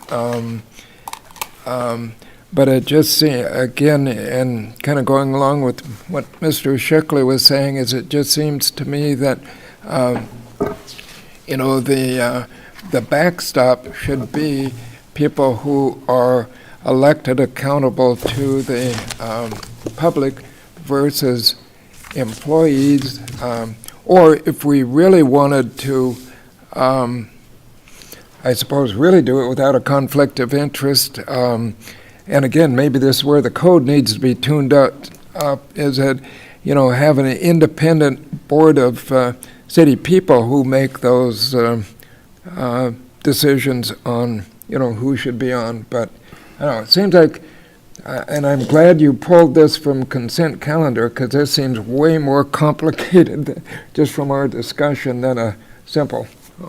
Can I ask a clarifying question to what Dan said? Oh, yes, please do. Dan, you said that, Which Dan? oh, Dan English, sorry, excuse me. Provide a backstop, that the city council can provide a backstop. Yeah. But I want to clarify that statement, because I'm understanding that the city is not involved in any of these actions because the trust must act as an independent body, or according to paragraph 5.3. So the backstop wouldn't, am I misunderstanding that? We wouldn't be the backstop because we cannot remove somebody. I don't know, maybe that's a I thought I heard you say that, so. Yeah, I mean, that's, yeah. I guess I would say, without having a whole lot of more information, if I had to make a stand on it now, I would say, I would stick to that and say, yes, we are the backstop. We're the ones who are, elected by the people and, have authority, obligation, and we have fiduciary responsibility to do something. So, again, this is something, seems like it needs more clarification, and I guess I'm kind of wondering what's broke that had to get fixed, or. Well, I think what's broke was that they had an item on the consent calendar to make the appointment, and I objected to it. Okay. Mr. Scheckler, did you have something to add? Just a comment for what Councilmember Evans brought up. In my view, I think that this is appropriate for the city, the plan sponsor, to retain the authority that the original plan contemplated, which was that the plan sponsor makes the appointment. I think that that creates a proper guardrail for the plan to be administered by people who the elected officials have decided are of good character, judgment, and competence to be trustees for the city's health insurance plan. I don't think Amazon, if they do a self-funded plan, would relinquish control from selecting the trustees for their self-funded insurance plan. I don't think any corporation would do that. I don't think any business would do that. I think they would retain the control to decide. Yet we've separated out our ability to remove those trustees in the plan itself. We've already done that. We don't have the ability to remove them. So if they make a decision that we don't like, we don't exercise political control over them. They remove themselves by majority vote, and I just don't think we need a change to this plan at this time. I don't see that. I think that, I don't see the need for it. I do want to point out, the red lines aren't here, so you don't really see what the original Was there original 5.41 or the 5.41? No, was that's down? that's an entirely new It's section. a new thing. Okay, so there were no red lines, but basically, one of the reasons that I wanted to bring this forward was because there really isn't anything regarding the appointment of a trustee in the original either. So it doesn't really say it has to go through, like it did before, has to go through the mayor and the council, or it has to be on the consent calendar. It didn't say, it was vague. So we need to clarify exactly, if council wants that, we should really codify it. Because it was just not there, and that was one of the reasons. I mean, when I asked Randy about it, Randy's like, well, it's silent, it doesn't say.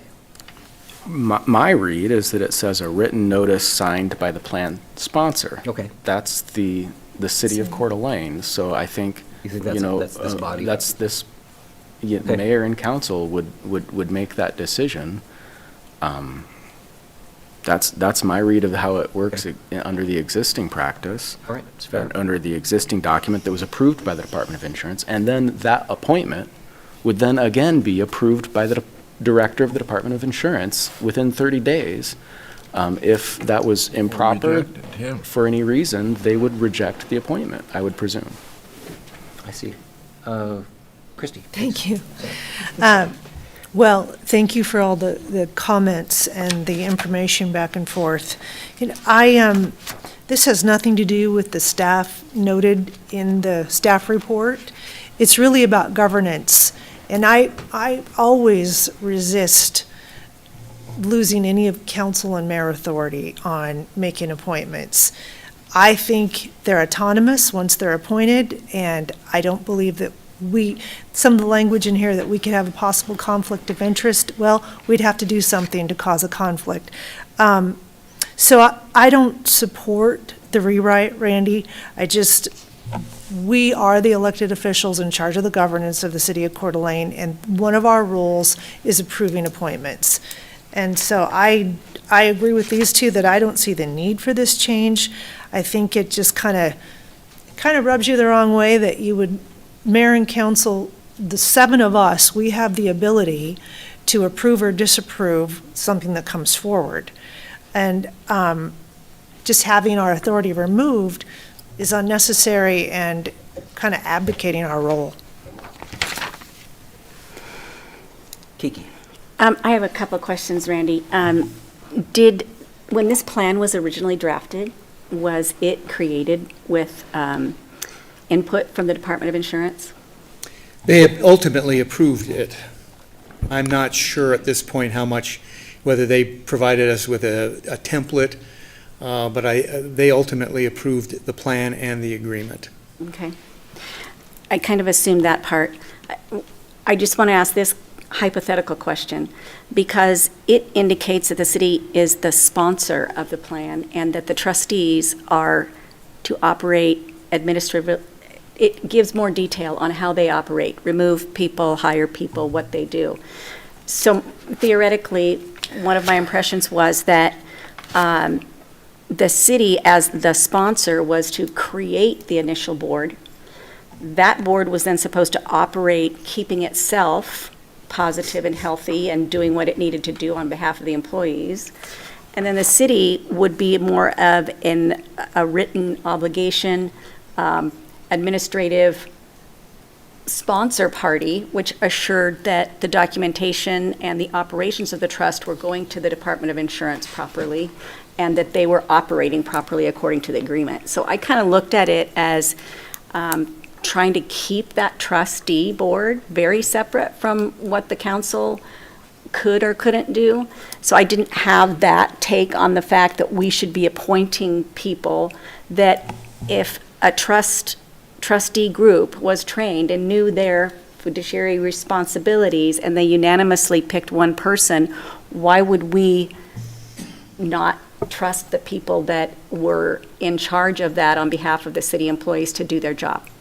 So I looked at it a little differently from what you were saying about that authority, because of the fact that it is a different kind of agreement and plan under a different state organization. So that was kind of my take on that. Now, whether we need to change this verbiage or not, I sure feel like we should at least have more legal input from Department of Insurance, if it's available, as to what should be happening here, rather than we just change verbiage and it upsets an entire operating system.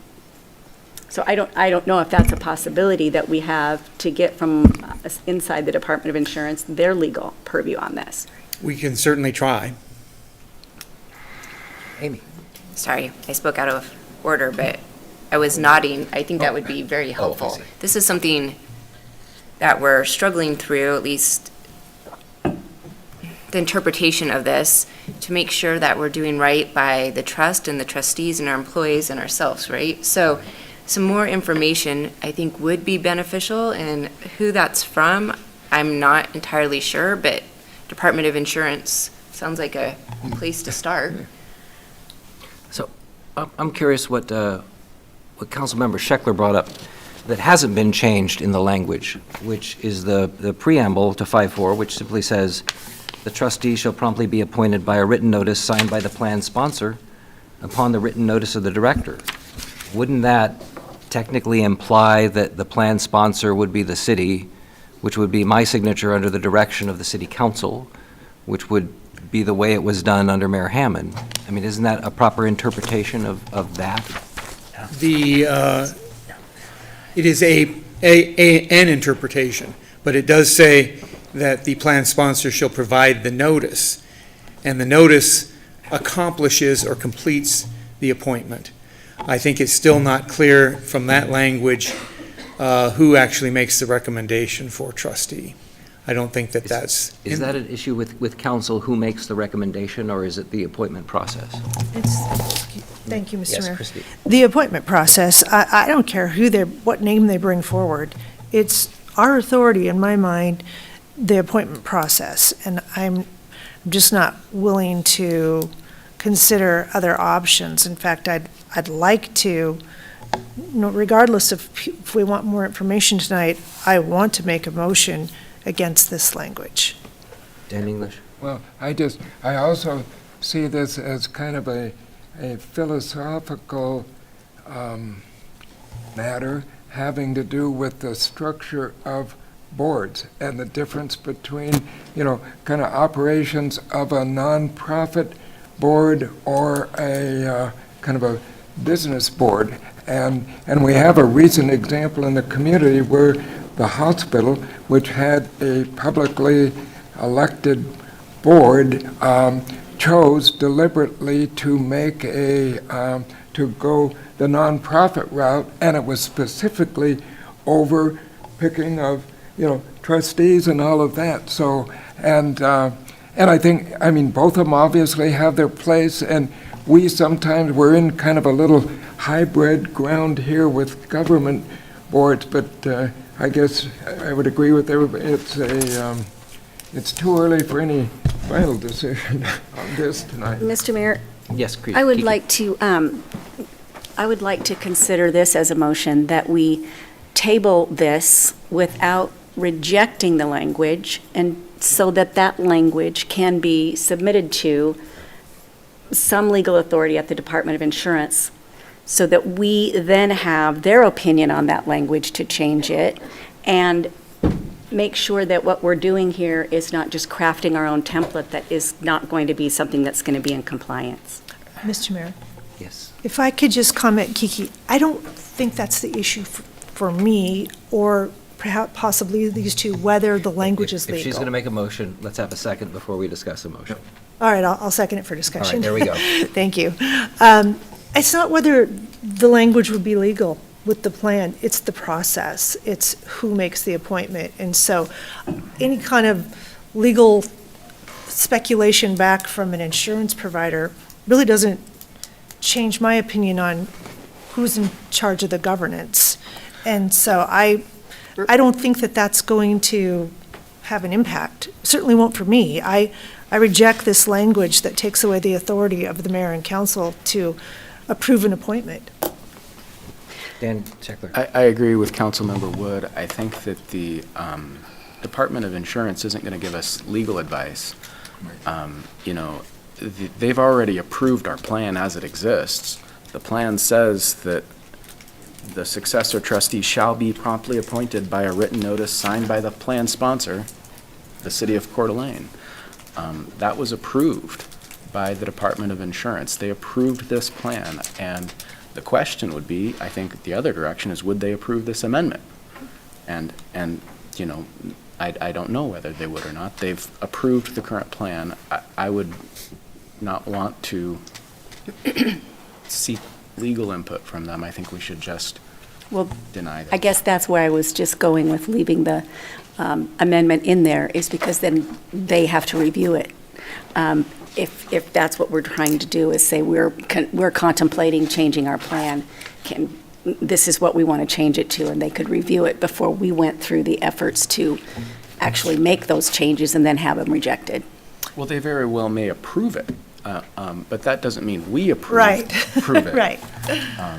You know, That's the bottom line. they can say you can do it this way or you can do it that way, but the choice is yours. And I think we still have to make the choice. Right.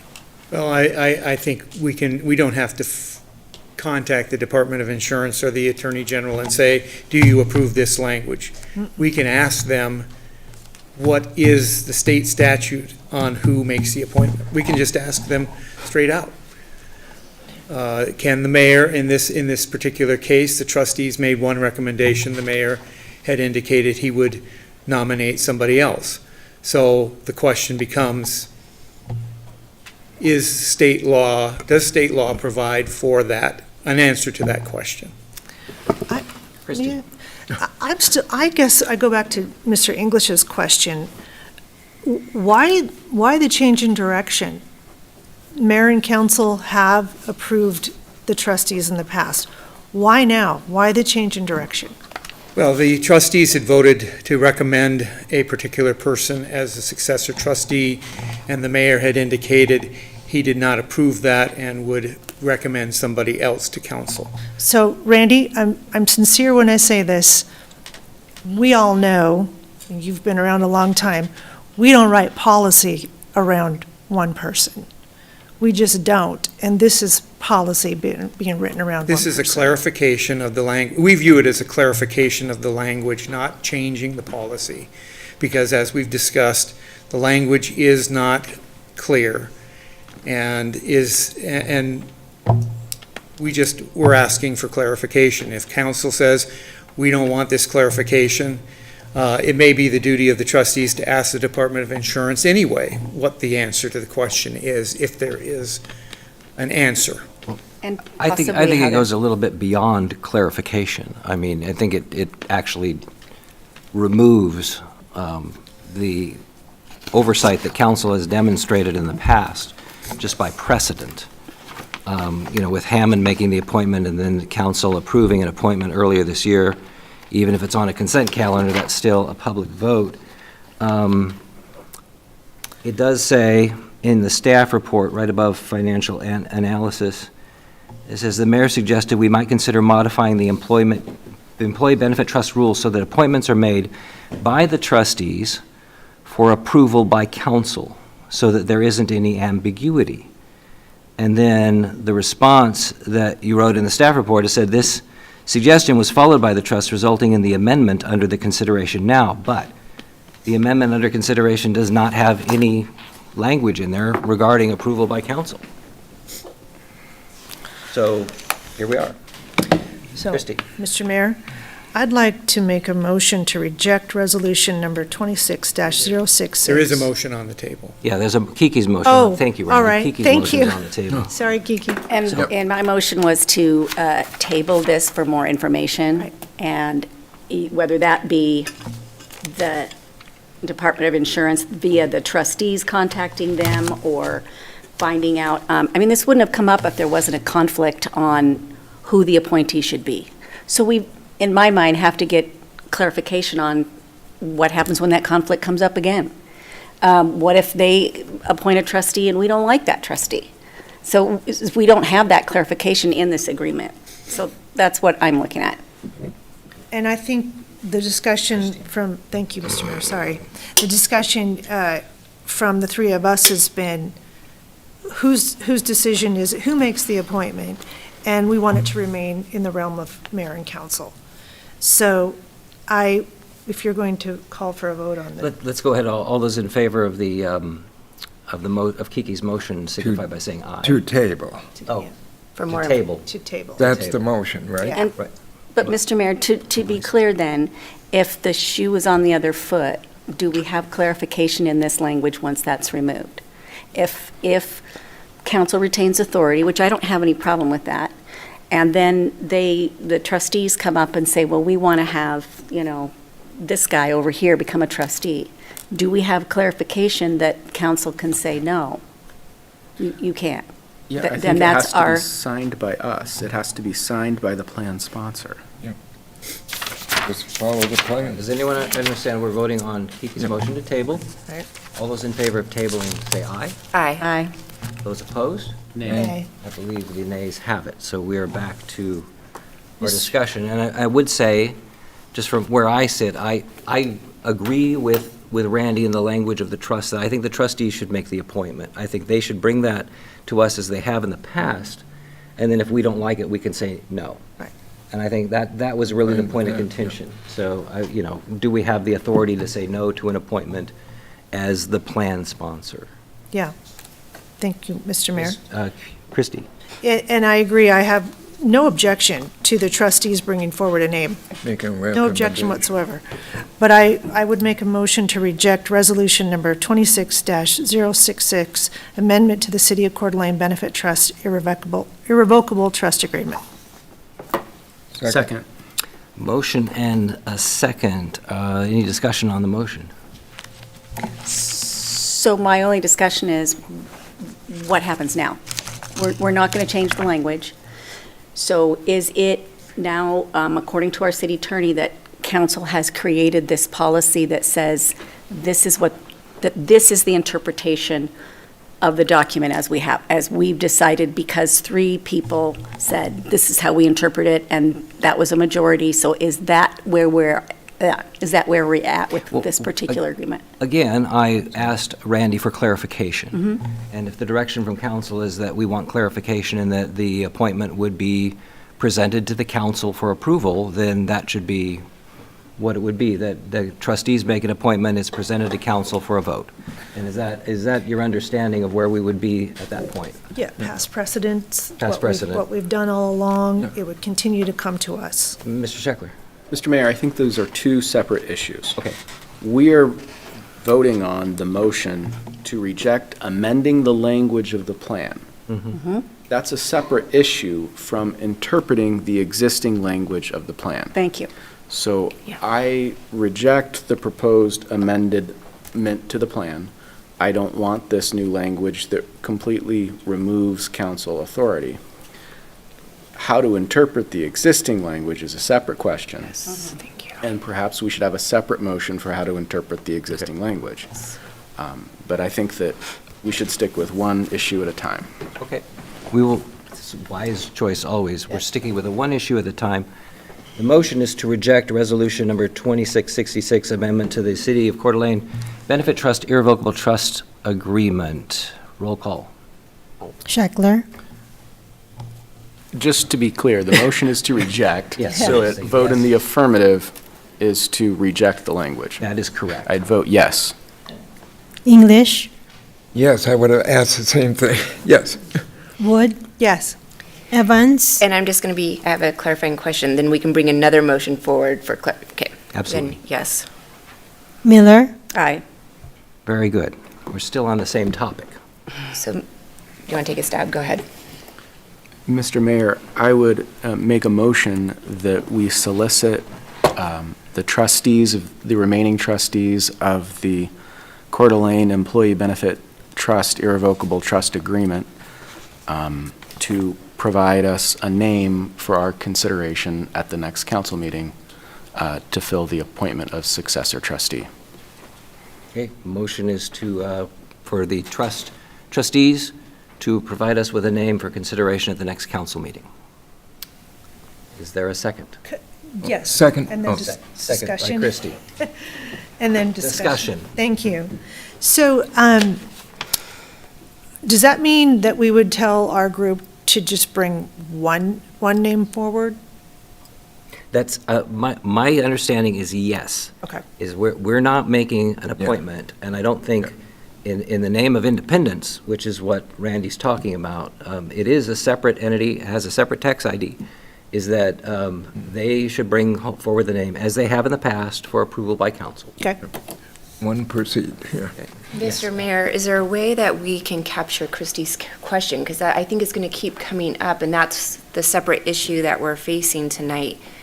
Not as much as if we have the ability to appoint, but if there is a disagreement or multiple names brought forward. So how can we clarify that? Well, so they bring forward a name and say they bring forward someone who we all universally define as odious. And so council votes no, they reject that. Then I think the job would fall to the trustees to come up with another name. Would they bring forward an odious name? I seriously doubt it, but that possibility would exist. And Randy, I would be correct in that assumption, in that the trustees would then, if a name was rejected, the trustees would bring forward another name. That's how I understand the discussion to be going. Okay. Yeah, that's normal process. Yes, Mr. Mayor, I would also couch my interpretation as, I think that it's appointed by the plan sponsor. So I think this body has full authority to make the appointment regardless of whoever they recommend.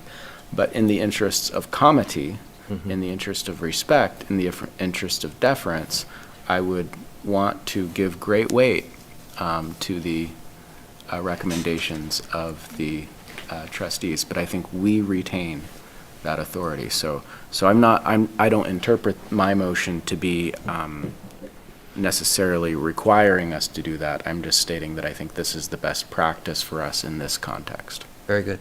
Danny, Just a question that might muddy the water based on that. So if they came with somebody, and either A, we rejected, or B, before we got to the final vote, it's like, well, I would like to nominate Susie instead of Sam there, or would we only deal with the one that were brought forward that night?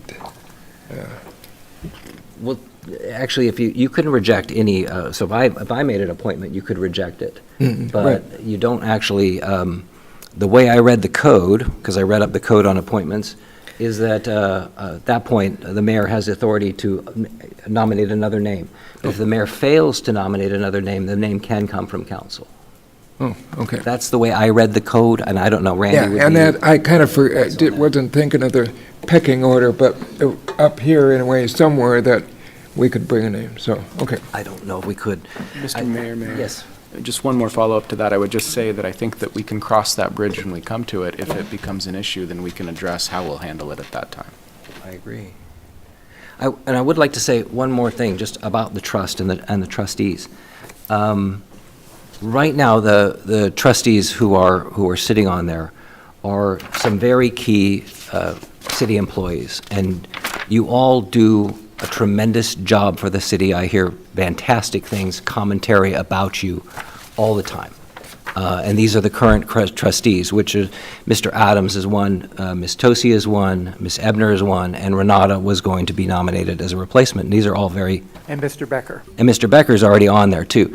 And these are all, the four of you are all very key employees. And so one of the questions I had when I was mulling this over was, it is said that the trust is independent, but yet if you have all these key employees who serve very powerful positions within the city, then how is that really independent? And that was a question that went through my mind.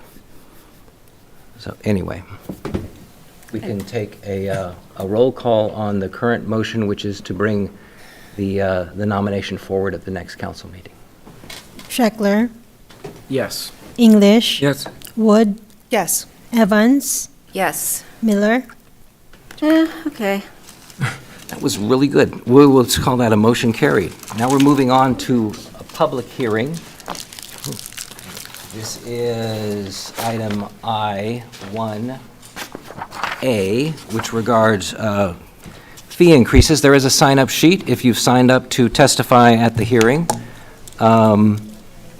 These are amendments to the city's fee for services as proposed by the Building, Library, Planning, Streets, and Engineering and Water Departments, Staff report by Rhonda McLeod, our Municipal Services Director. Okay. Excuse me, I've got the smoky voice, so it's my allergies for the season. I am here to present the information for you tonight. We do have the department heads that are involved here in the audience, so if you have specific questions come up on the fees, they will be here to answer your questions for you. Sorry. So as you know, according to Idaho code, if we're going to amend any of our fees over 5%, we're required to have a public hearing, and so that's why we are here tonight.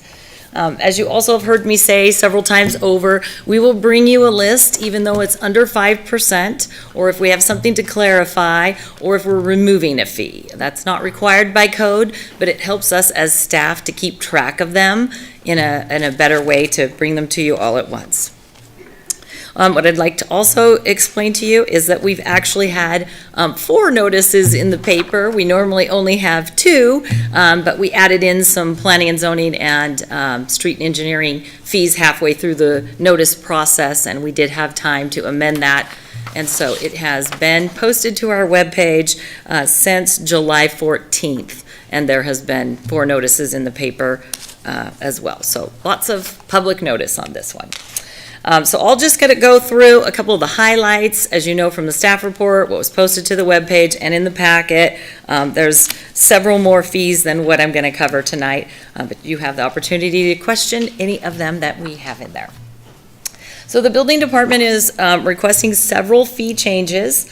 This is so that they can increase some of the costs according to cover some of their staffing costs and hopefully aid in the acquisition of building permit software and potentially additional staff that will help expedite permit reviews and integrate technology into that. Some of the highlights include the reinstatement of an expired permit fee.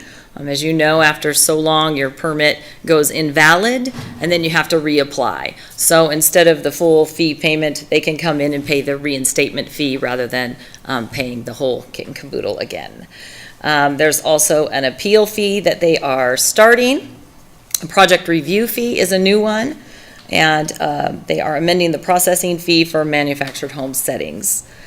Their entire building valuation chart that as you bring the building permit in, whatever your project cost is estimated at, that's what your building permit fee is. Hasn't been updated since 2018, so they are now bringing it forward with the new International Building Code fee of 2026 publication. So they're bringing that up to current rates. And they had some clarifications regarding plan review and processing fees, clarifying they're non-refundable. So that is some of the highlights from the building department. The library is instituting a 3D printing fee that is only for material costs. As their materials have increased with the economy the way it is, all that filament is costing them more. They really didn't want to have to charge a fee to the patrons, but it really is getting to the point where they need to recover some of those costs. Their software is super cool. They can put the pattern in and it'll tell them exactly how much material it's going to take and what that cost will be. So the patrons will know prior to what the cost will be. The planning department has also spent some time going through their fees and increasing them based on their staffing time and efforts. They have also looked at the fee in lieu of parking. It hasn't been updated since 2008. So we were extremely low on that one, so that seems like a big jump, but it is appropriate for this day and age. Mr. Mayor, should we save questions? One moment. Should we save questions to the end, or should we ask them as we're going? Renata, would you prefer to be interrupted or wait for the end? Whatever you would like. All right, go. I'm good. I have received more than one comment and/or piece of input on the fee in lieu of parking. So I'm just wondering about, off the top of your head, if you can say how that originated, how many are we actually getting of that? And is that something that we depending on what the will of council, might want to pull out of this particular conversation and deal with it separately. I'm going to call Hillary up because I think it's a very rare fee, and I don't want to misinterpret how it is utilized. So, Hillary? And I'd just like to see what the rest of council thinks about that particular, it's a little bit of a hot button, so. Sure, happy to help answer that question. We've had two projects that I'm aware of since I've been with the City of Coeur d'Alene. So the Thomas George paid for some fee in lieu of parking, and then we're recently on 3rd Street and I believe Indiana. So we have had that, and the fees are definitely below what they should be. Sandpoint recently updated theirs to $25,000 of parking space. So the numbers I'm bringing forward this evening would be more appropriate and are based on the code and how that has been written. The fees are supposed to be set aside, and they have been. Katie's team has done that, so we followed the ordinance for that, but it would be worth, I know some council members have said maybe we want to get rid of this. I think in the interim, it's wise to at least increase them, and then we can have that conversation about, do we want to remove this or at least evaluate how that would work in the future. Currently how it's written, the calculation's it's based on the assessed value, so I was able to get that from the county, but just with the number of towers and some of the very expensive builds in downtown, that can skew it. You could be charging as much as $35,000 of parking space based on the assessed values. So I do think it's time to update it. We can certainly, if you're not ready this evening, we can postpone it, but I would think it'd be wise to at least update them now, and then we can have the conversation about potentially removing it or changing how the code is written in the future. So it started in 2008, and it was a way for the city to bank spaces that would otherwise be available. They did that once before, and they banked it until the line item was removed from the budget, so we don't know where the money is, or no one's really tracking it. But we do want to make sure we raise the fee even if we're going to remove it, just because if council decides not to remove the fee, then we do need to keep it in line with what the fee should be. So that was Hillary's approach here, which I think is a good idea, because we will be discussing this, I guess, soon. I guess it's coming to council, and we're going to be discussing that. But in the meantime, just in case, we should put it up there where it should be, in case council decides it's a good idea to keep it. Yeah, I have no problem with the increase. I just wanted to make sure that we have the ability to consider all aspects of it. Once the parking space is given up, it's given up. So you can't go backwards and recoup that. And as you know, we don't have much land to spare. So that was my question. Christy? I agree with Kiki completely. I'm very concerned about continuing this program, so I'm happy to hear it will be on a future council agenda, and of course increase the fees tonight, but we just can't get back that. It's one-time money, yet we never get the space back. And so I think maybe it worked in 2008. I don't think it works in 2026. Okay. Thank you, Hillary. Okay. And then, of course, we know the short-term rental program is no longer in existence, so we are removing that from the fee schedule. Streets and engineering, we're adding in an opportunity to have a fee associated with independent review for traffic impact analysis by third-party consultants. So that comes up occasionally on these large projects. Additionally, they wanted to add in a construction drawing review fee for formal subdivisions and an increase in the street plat vacation cost to reflect the actual cost of noticing by mail. So put the cost on the user. The water department had a few fees, again, going back for what their actual time spent on these items are and the amount of staffing it takes to manage these programs. So they have some overdue backflow assembly test tags. They also had endpoint fee table that was approved in the July 25 fee update, but it was kind of not put in the fee schedule the way that it was in the report, so we amended that. It was approved to have a 8.6 annual increase, and so the chart now reflects that over time, I think for a few years. And then they actually had a need for a fourth offense category for improper operation of water facilities. So they added that in as well. So at this time, we are looking for public comments and then for council action. Okay, and this is a legislative hearing, correct? Yes, it is. All right, so this is a legislative hearing. I will open the portion for public comments. I have no one signed up. Is there anyone in the audience who would like to contribute public comments who didn't sign up? Okay, we will close the public comments portion of the hearing. And any questions for Renata or council action? Christie. Thank you, Mr. Mayor. Renata, as we move forward and consider these fees, which we know they've been low for quite some time, we've tried to keep them low purposely because it's a balancing act.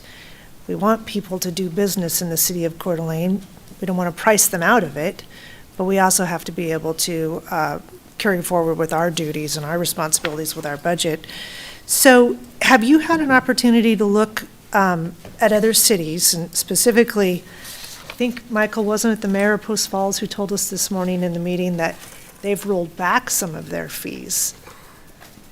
Yes, I was surprised to hear that. Yeah. I don't know if they've done it or they're planning on doing it, but it was something to that effect. Now, historically, they've been a lot higher than us, but, so I found that interesting. But his angle, his take was focused on accessible housing.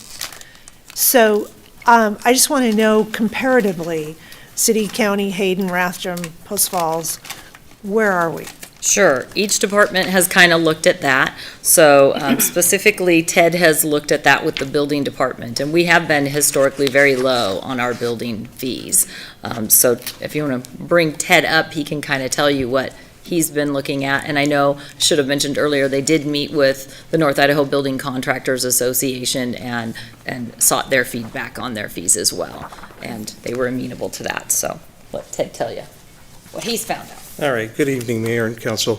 Yeah, we actually took some time and looked at our comparisons even further out than just locally. So we looked at Post Falls, Hayden, City of Moscow, and even further, just to do a fee comparison. Locally, we're coming in just behind Kootenai County's fees and City of Rathdrum. And we're right above Post Falls and City of Hayden. And so we're coming in right at the middle as far as the fee schedule goes with building. I noticed that it looked like City of Post Falls hasn't upped their building valuation data since 2008, so it's pretty outdated.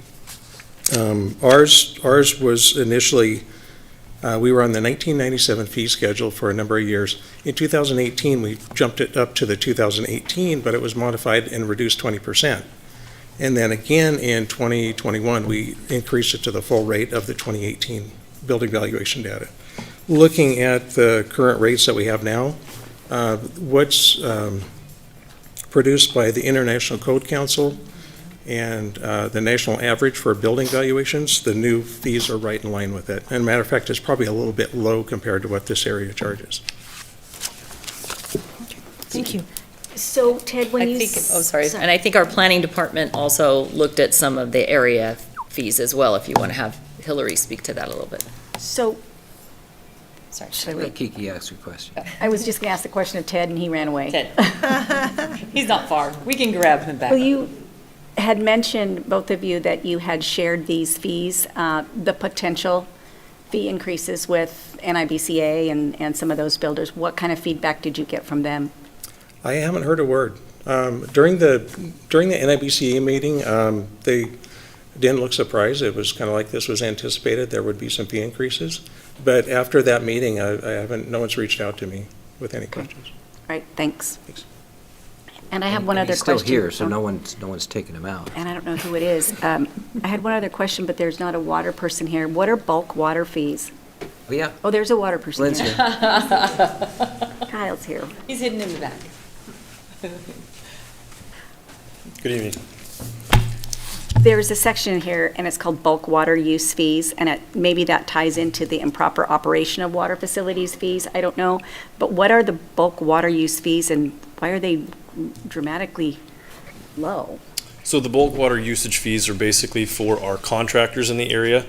We have bulk water fill stations that we have permanently so they can access water, bulk water, We're talking thousands of gallons to fill up water trucks Like for 24/7. street spraying and dust control? Variety of different Okay. things, yep. And then we actually have portable bulk water fill stations that we put out on fire hydrants so that they can fill construction water on site while they're doing the development or whatever dirt works that they need to do. So some of these are per 1,000 gallons is what Correct. they're doing? Yep. Okay. So this is not a program that we make money on. This is a program that we make sure that we have public health concerns, because if we have contractors using fire hoses, a variety of different things, apparatus that we don't know where it's been, we want to make sure that when we have a fire hydrant, we have a backflow assembly, we have a meter, it's well protected in case we have a backflow event. So Okay. these are things that we just proactively do to work with our community and our construction members so we can make sure that public health is maintained. But the goal is to break even? Exactly, yep. Okay. So Are you this doing that? equipment, the current equipment that we have on some of our stations is out of date. They don't service it any longer. We're trying to upgrade that equipment so we read these meters monthly and we bill accordingly to these contractors that do use it. We also have customers in the area that can purchase bulk water for some of the failing water systems that they have outside of the city, things of that nature, yep. Okay, thanks. No problem. Thank you, Glenn. So for planning and also for streets and engineering, we did look at the other jurisdictions, so I'll cover streets and engineering really fast, because Chris Bosley and I and Dennis looked at that. So one of the things that a lot of the other communities do, including the county, is they have the charge for when you have a long subdivision, so kind of the plat process, then they charge for reviewing the improvement plans, and then they charge for the final plat. And we don't do that, we just charge kind of upfront. But we did discuss that it was important, and this is one of the new fees, is to have the improvement plans have a fee for that, because that is a lot of time that's spent. So after they go through public hearing process for a subdivision that's more than 5 lots, that takes a lot of time for all the departments to review the improvement plan drawing. So where's all the infrastructure going? How does this work? And kind of the coordination of that. So that is one of the new fees. But for comparison, even with the increase that we're proposing, for a 50-lot subdivision for Coeur d'Alene, it would be $7,000. It'd be $10,600 in Post Falls, $7,000 in Hayden, $20,500 in Rathdrum, and the county would be $11,000.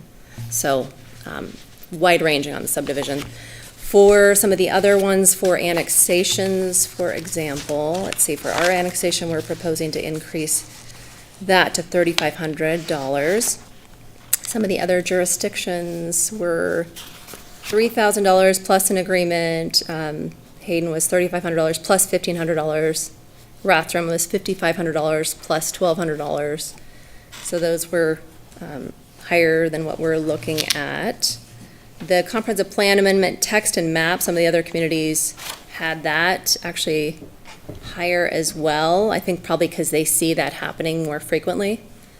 We do not. PUDs, the $3,800 we're looking at for planning developments.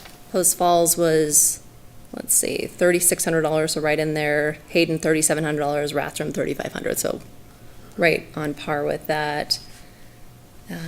Let's see, extension requests, those are kind of similar. Special use permit, that one also kind of varied. There's a conditional use permit for some of the other jurisdictions.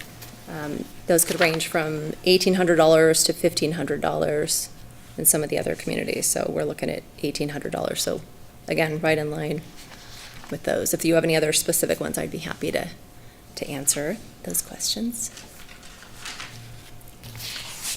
I think we're planning. Thank you, Hillary. Any other questions of staff? Mr. Mayor? Yes, Christie. Just a comment. We know this took quite a bit of time by staff, and it is necessary for us to update our fees. We just have to. Expenses go up everywhere, and we try to pass that on to the person causing the expense rather than passing it on to the taxpayer. So with that, Mr. Mayor, I would make a motion. If I find it again, I'm really terrible at this. I'd make a motion to, no, thank you, to approve resolution number 26067, amending city fees for services as proposed by building, library, planning, streets and engineering, and water departments. Second. Motion and a second. Any discussion? Kiki? Just one comment, and I've heard this through building contractors before, in that although they don't have real heartburn, they haven't had their fees raised a lot in a long period of time. But one thing that is really hard on them is when the fees get raised and then a year later or 2 years later, they get raised again because they are so far out on projects. So I just really hope that you're all comfortable with the fact that you've gotten into not just, oh, we gave them the middle road or went as low as we could, because it ends up being harder on them for budgeting and planning and being, profit centers if they end up with back-to-back fee increases. That's my only comment. Good comment. If I could Christie. just, what I would say is that falls back on us. So maybe that's advice for us, not for staff, that if maybe we don't look at raising fees again for a few years, or we get on a schedule of every 3 years and we stick to it. Thank you. I would like to see some sort of a regular schedule for increases that's more predictable, so that the building community and anyone who's pulling a permit goes, oh, I got a budget for my projections for next year, and I can see that that's a permit increase year. I better throw a percentage in there, so. I think that's fair. Very good. Roll call. English, Yes? Wood, Yes. Evans, Yes. Miller, Aye. Scheckler, Yes. Motion carried. We're on to item I2, which is another legislative hearing. This is our Community Development Block Grant Plan Year 2026 Annual Action Plan. Staff report by Sherry Bedisher, Community Development Specialist. CDBG, everyone say it together. CDBG, Community Development, all right, I probably said it wrong. So tonight, we're holding our public hearing for our annual action plan, which is for plan year 2026. And our plan year actually starts on October 1st. So the CDBG plan year runs October 1 through September 30th. So they named the plan year by the year that you're currently in, so it's kind of confusing. But anyway, we're here to discuss our draft plan and how we select activities and what some of those requirements are. Some of this information you heard a couple weeks ago. We always go over our history that we've been receiving a direct annual allocation from the U.S. Department of Housing and Urban Development, otherwise known as HUD, of CDBG funds since 2007. To date, we've received a little over $5 million in funding over those years. Some of the key terms for our program through HUD is the low and moderate income. All CDBG funds have to benefit low and moderate income people. So that's one of HUD's requirements, and so everything that we look at on ways to utilize the funds, we're always looking at that as one of the items that we need to be aware of. Some of the eligible activities through CDBG would be rehabilitating residential and non-residential structures. You can construct public facilities and make improvements to those facilities. You can acquire real property, and we can also fund public service projects. That is capped at a maximum of 15% of our annual allocation. So we couldn't choose all public service activities for the funding. We are capped at 15%. These are a sample of some of those eligible activities, and in the recent plan year, we have funded services for homeless people and senior services. Each year, as we select activities, we have to meet one of HUD's national objectives, and that is to benefit low and moderate income persons, aid in the prevention of slum and blight, or meet an urgent need that isn't met through other federal grant programs or emergency assistance. The activities also have to be in our annual action plan and one of our consolidated plan goals. We look at the capacity of city staff, the amount of allocation from HUD, the city's priorities, the capacity and experience of our subrecipient organizations when we're choosing activities to fund.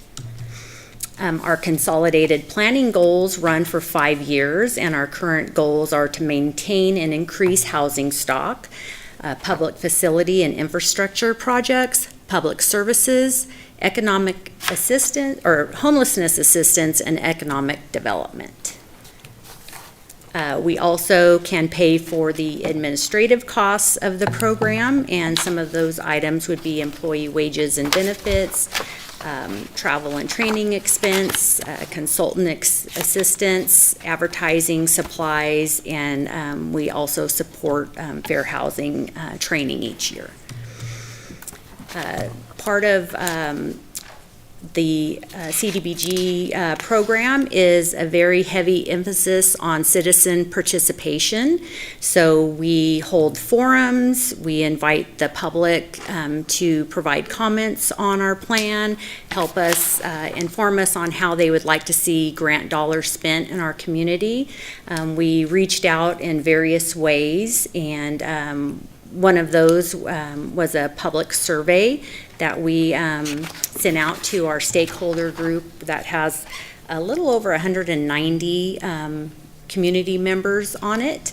And I'll show you some of the results of the survey in a couple of the slides coming up. Our survey responses, we asked survey takers to rank the priorities of our goals, and they came back with public facility and infrastructure projects as being the #1 goal, maintaining and increasing housing stock, #2, #3 was public services, 4 economic development, and 5 homelessness assistance. And this is a little graph of our survey results showing how that was broken down by each category. And then we also asked in our survey if the survey takers were in support of our MRAP program and the current funding, and overall they were very supportive of funding the MRAP program, and quite a few thought we should increase the funding for that program. We also asked if they thought our Community Opportunity Grant program was fair and working well in the current competitive fashion, and overall our survey takers thought yes, that was a good way of rolling out that program. And so with some of that information and information from our public forum that we held, we put together a draft budget for the funds we expect to receive in our plan year 2026, which we received a funding notice from HUD saying that they project that we will receive $272,696 in the upcoming plan year. And then we identified $4,865 of some funds that were left over in prior plan years. So our total budget for the upcoming year would be $277,561. And we are proposing that we would grant $20,000 to Lake City Center for their Meals on Wheels program. We would allocate $143,000 to our emergency minor home repair and accessibility improvement program that we call MRAP. Our community opportunity grants would be funded at $60,022, and then we would spend $54,539 on administration fees for the program. Our volunteer ad hoc committee met, reviewed the applications for our community opportunity grant, and recommended funding these organizations in the next plan year. That would be $10,000 to Coeur d'Alene School District for their McKinney-Vento Supports expansion program, $10,000 to CDA for their emergency rent assistance. Those two items are both public service projects, and when we combine that with the $20,000 to allocate to Lake City Center for the Meals on Wheels, that puts us just under our cap of the 15% of grant funds. So we're doing okay there, but we just aren't able to allocate any more to a public service activity.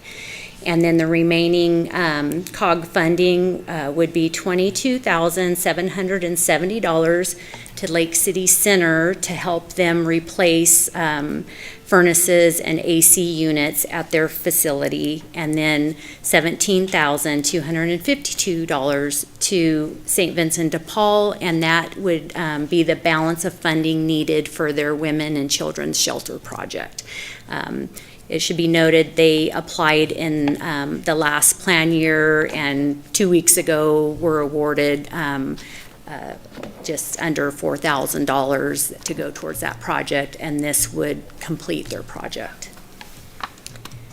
Tonight's action, we need to open the public hearing and take any comments on our draft plan, and then we're hoping for council's approval of our submittal of the plan to HUD. Very good. Thank you, Sherry. Any questions for Sherry on the plan as presented? You have the authority to move things around if you need to, or you can wait until after the public hearing. We have a sign-up sheet in the back. If you haven't signed up yet and you would like to testify, you can do so. And if you missed the opportunity, I can allow you access after those who signed up have testified.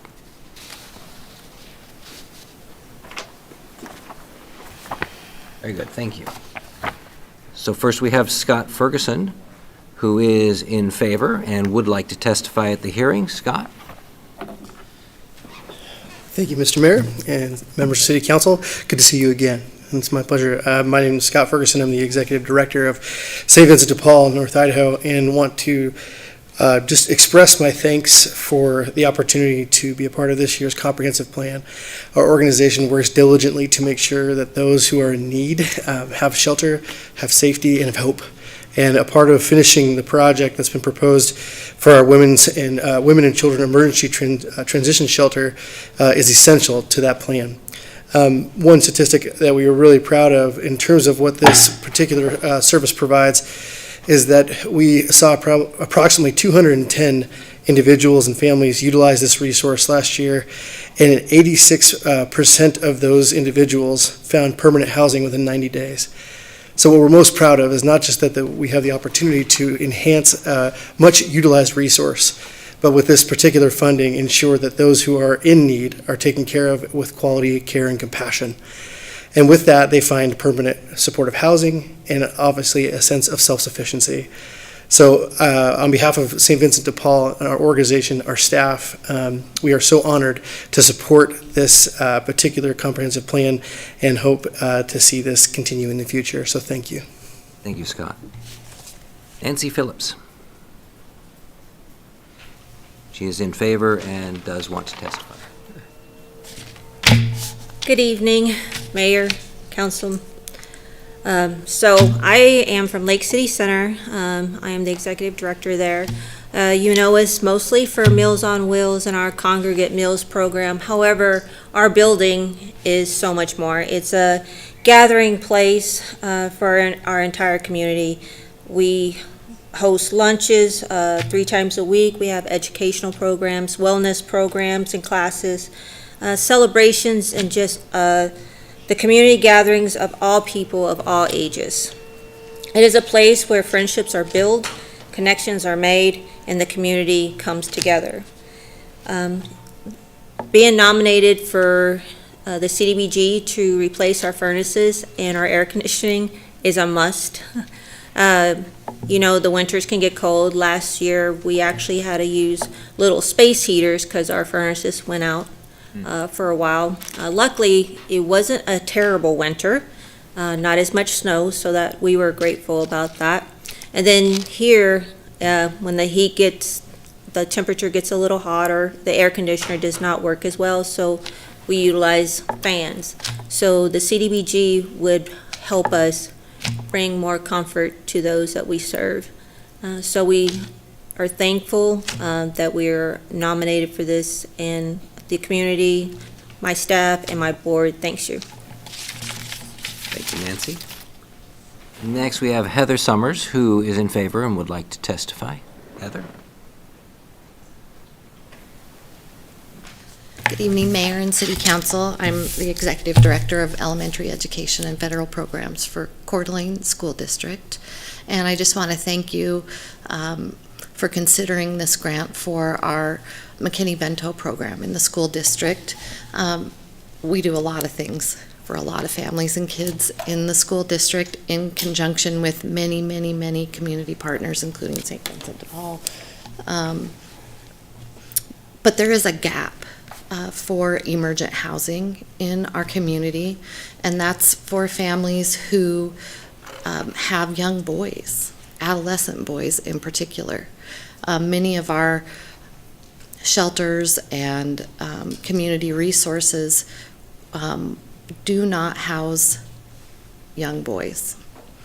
And so when we have a family who is struggling, we can often find places for the family if they want to separate from each other. We can place them in different places. Most families don't want to do that, and we don't want them to have to do that. So what this grant does for us is allows us an opportunity to quickly house families with young boys. That's not all that's not the only families that we house. We'll emergently house any of our families, but that is a gap. So when St. Vincent de Paul and other resources are able to step in and help, there are families that they're not able to help right away. And so this gives us the opportunity to house those families for a short amount of time, a couple of weeks.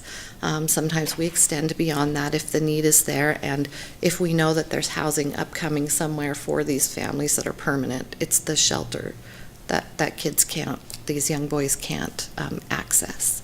So we have about 184 McKinney-Vento families in our school district right now that we serve. The block grant last year served 8 different families, 29 individuals, and 15 students.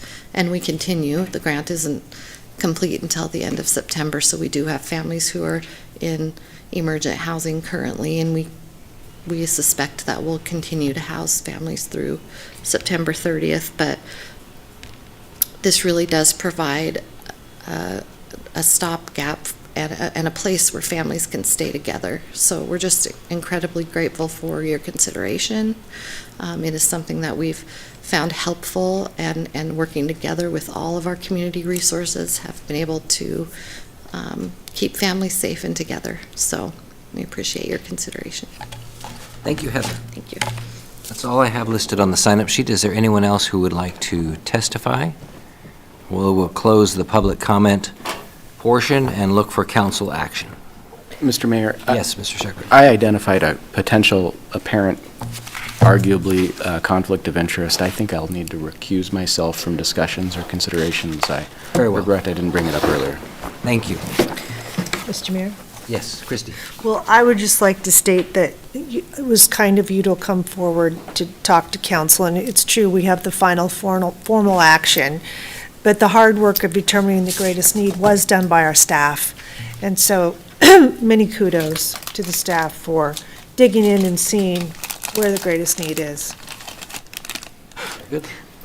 Kiki, sorry. It's getting late in the day, but I just have to share that I think I heard our building department brain go, oh, a bunch of surge protectors with space heaters, and our fire chief was going, in a senior center? I mean, I could hear that from here, you guys. So that was a good one. Yeah. Let's fix it. Mr. Mayor, I'd like to make a motion to approve the Community Development Block Grant, CDBG, Plan Year 2025 Annual Action Plan. Question, is that 25 or 26? Oh. 26. 26, that was... Sorry, 2026 Annual Action Plan. Second. All right, motion and a second. Any discussion on the motion? Mr. Mayor, if I may, I'd just like to say thank you for all your work preparing this for us tonight, and a special thank you to Heather, Nancy, and Scott for all the work you do in our community. So, Yes, ditto. Thank you very much. We will do a roll call. Wood, Yes. Evans. yes. Miller. Aye. English. Motion carried. Now we need a motion to enter into executive session. Mr. Mayor, I'll make a motion to enter into executive session pursuant to Idaho Code 74-206A 1A to consider a labor contract offer or to formulate a counteroffer. Second. Motion and a second. Any discussion? Roll call, please. Wood, Yes. Evans. Yes. Miller. Aye. Scheckler. Yes. English. Motion carried. We are in executive session.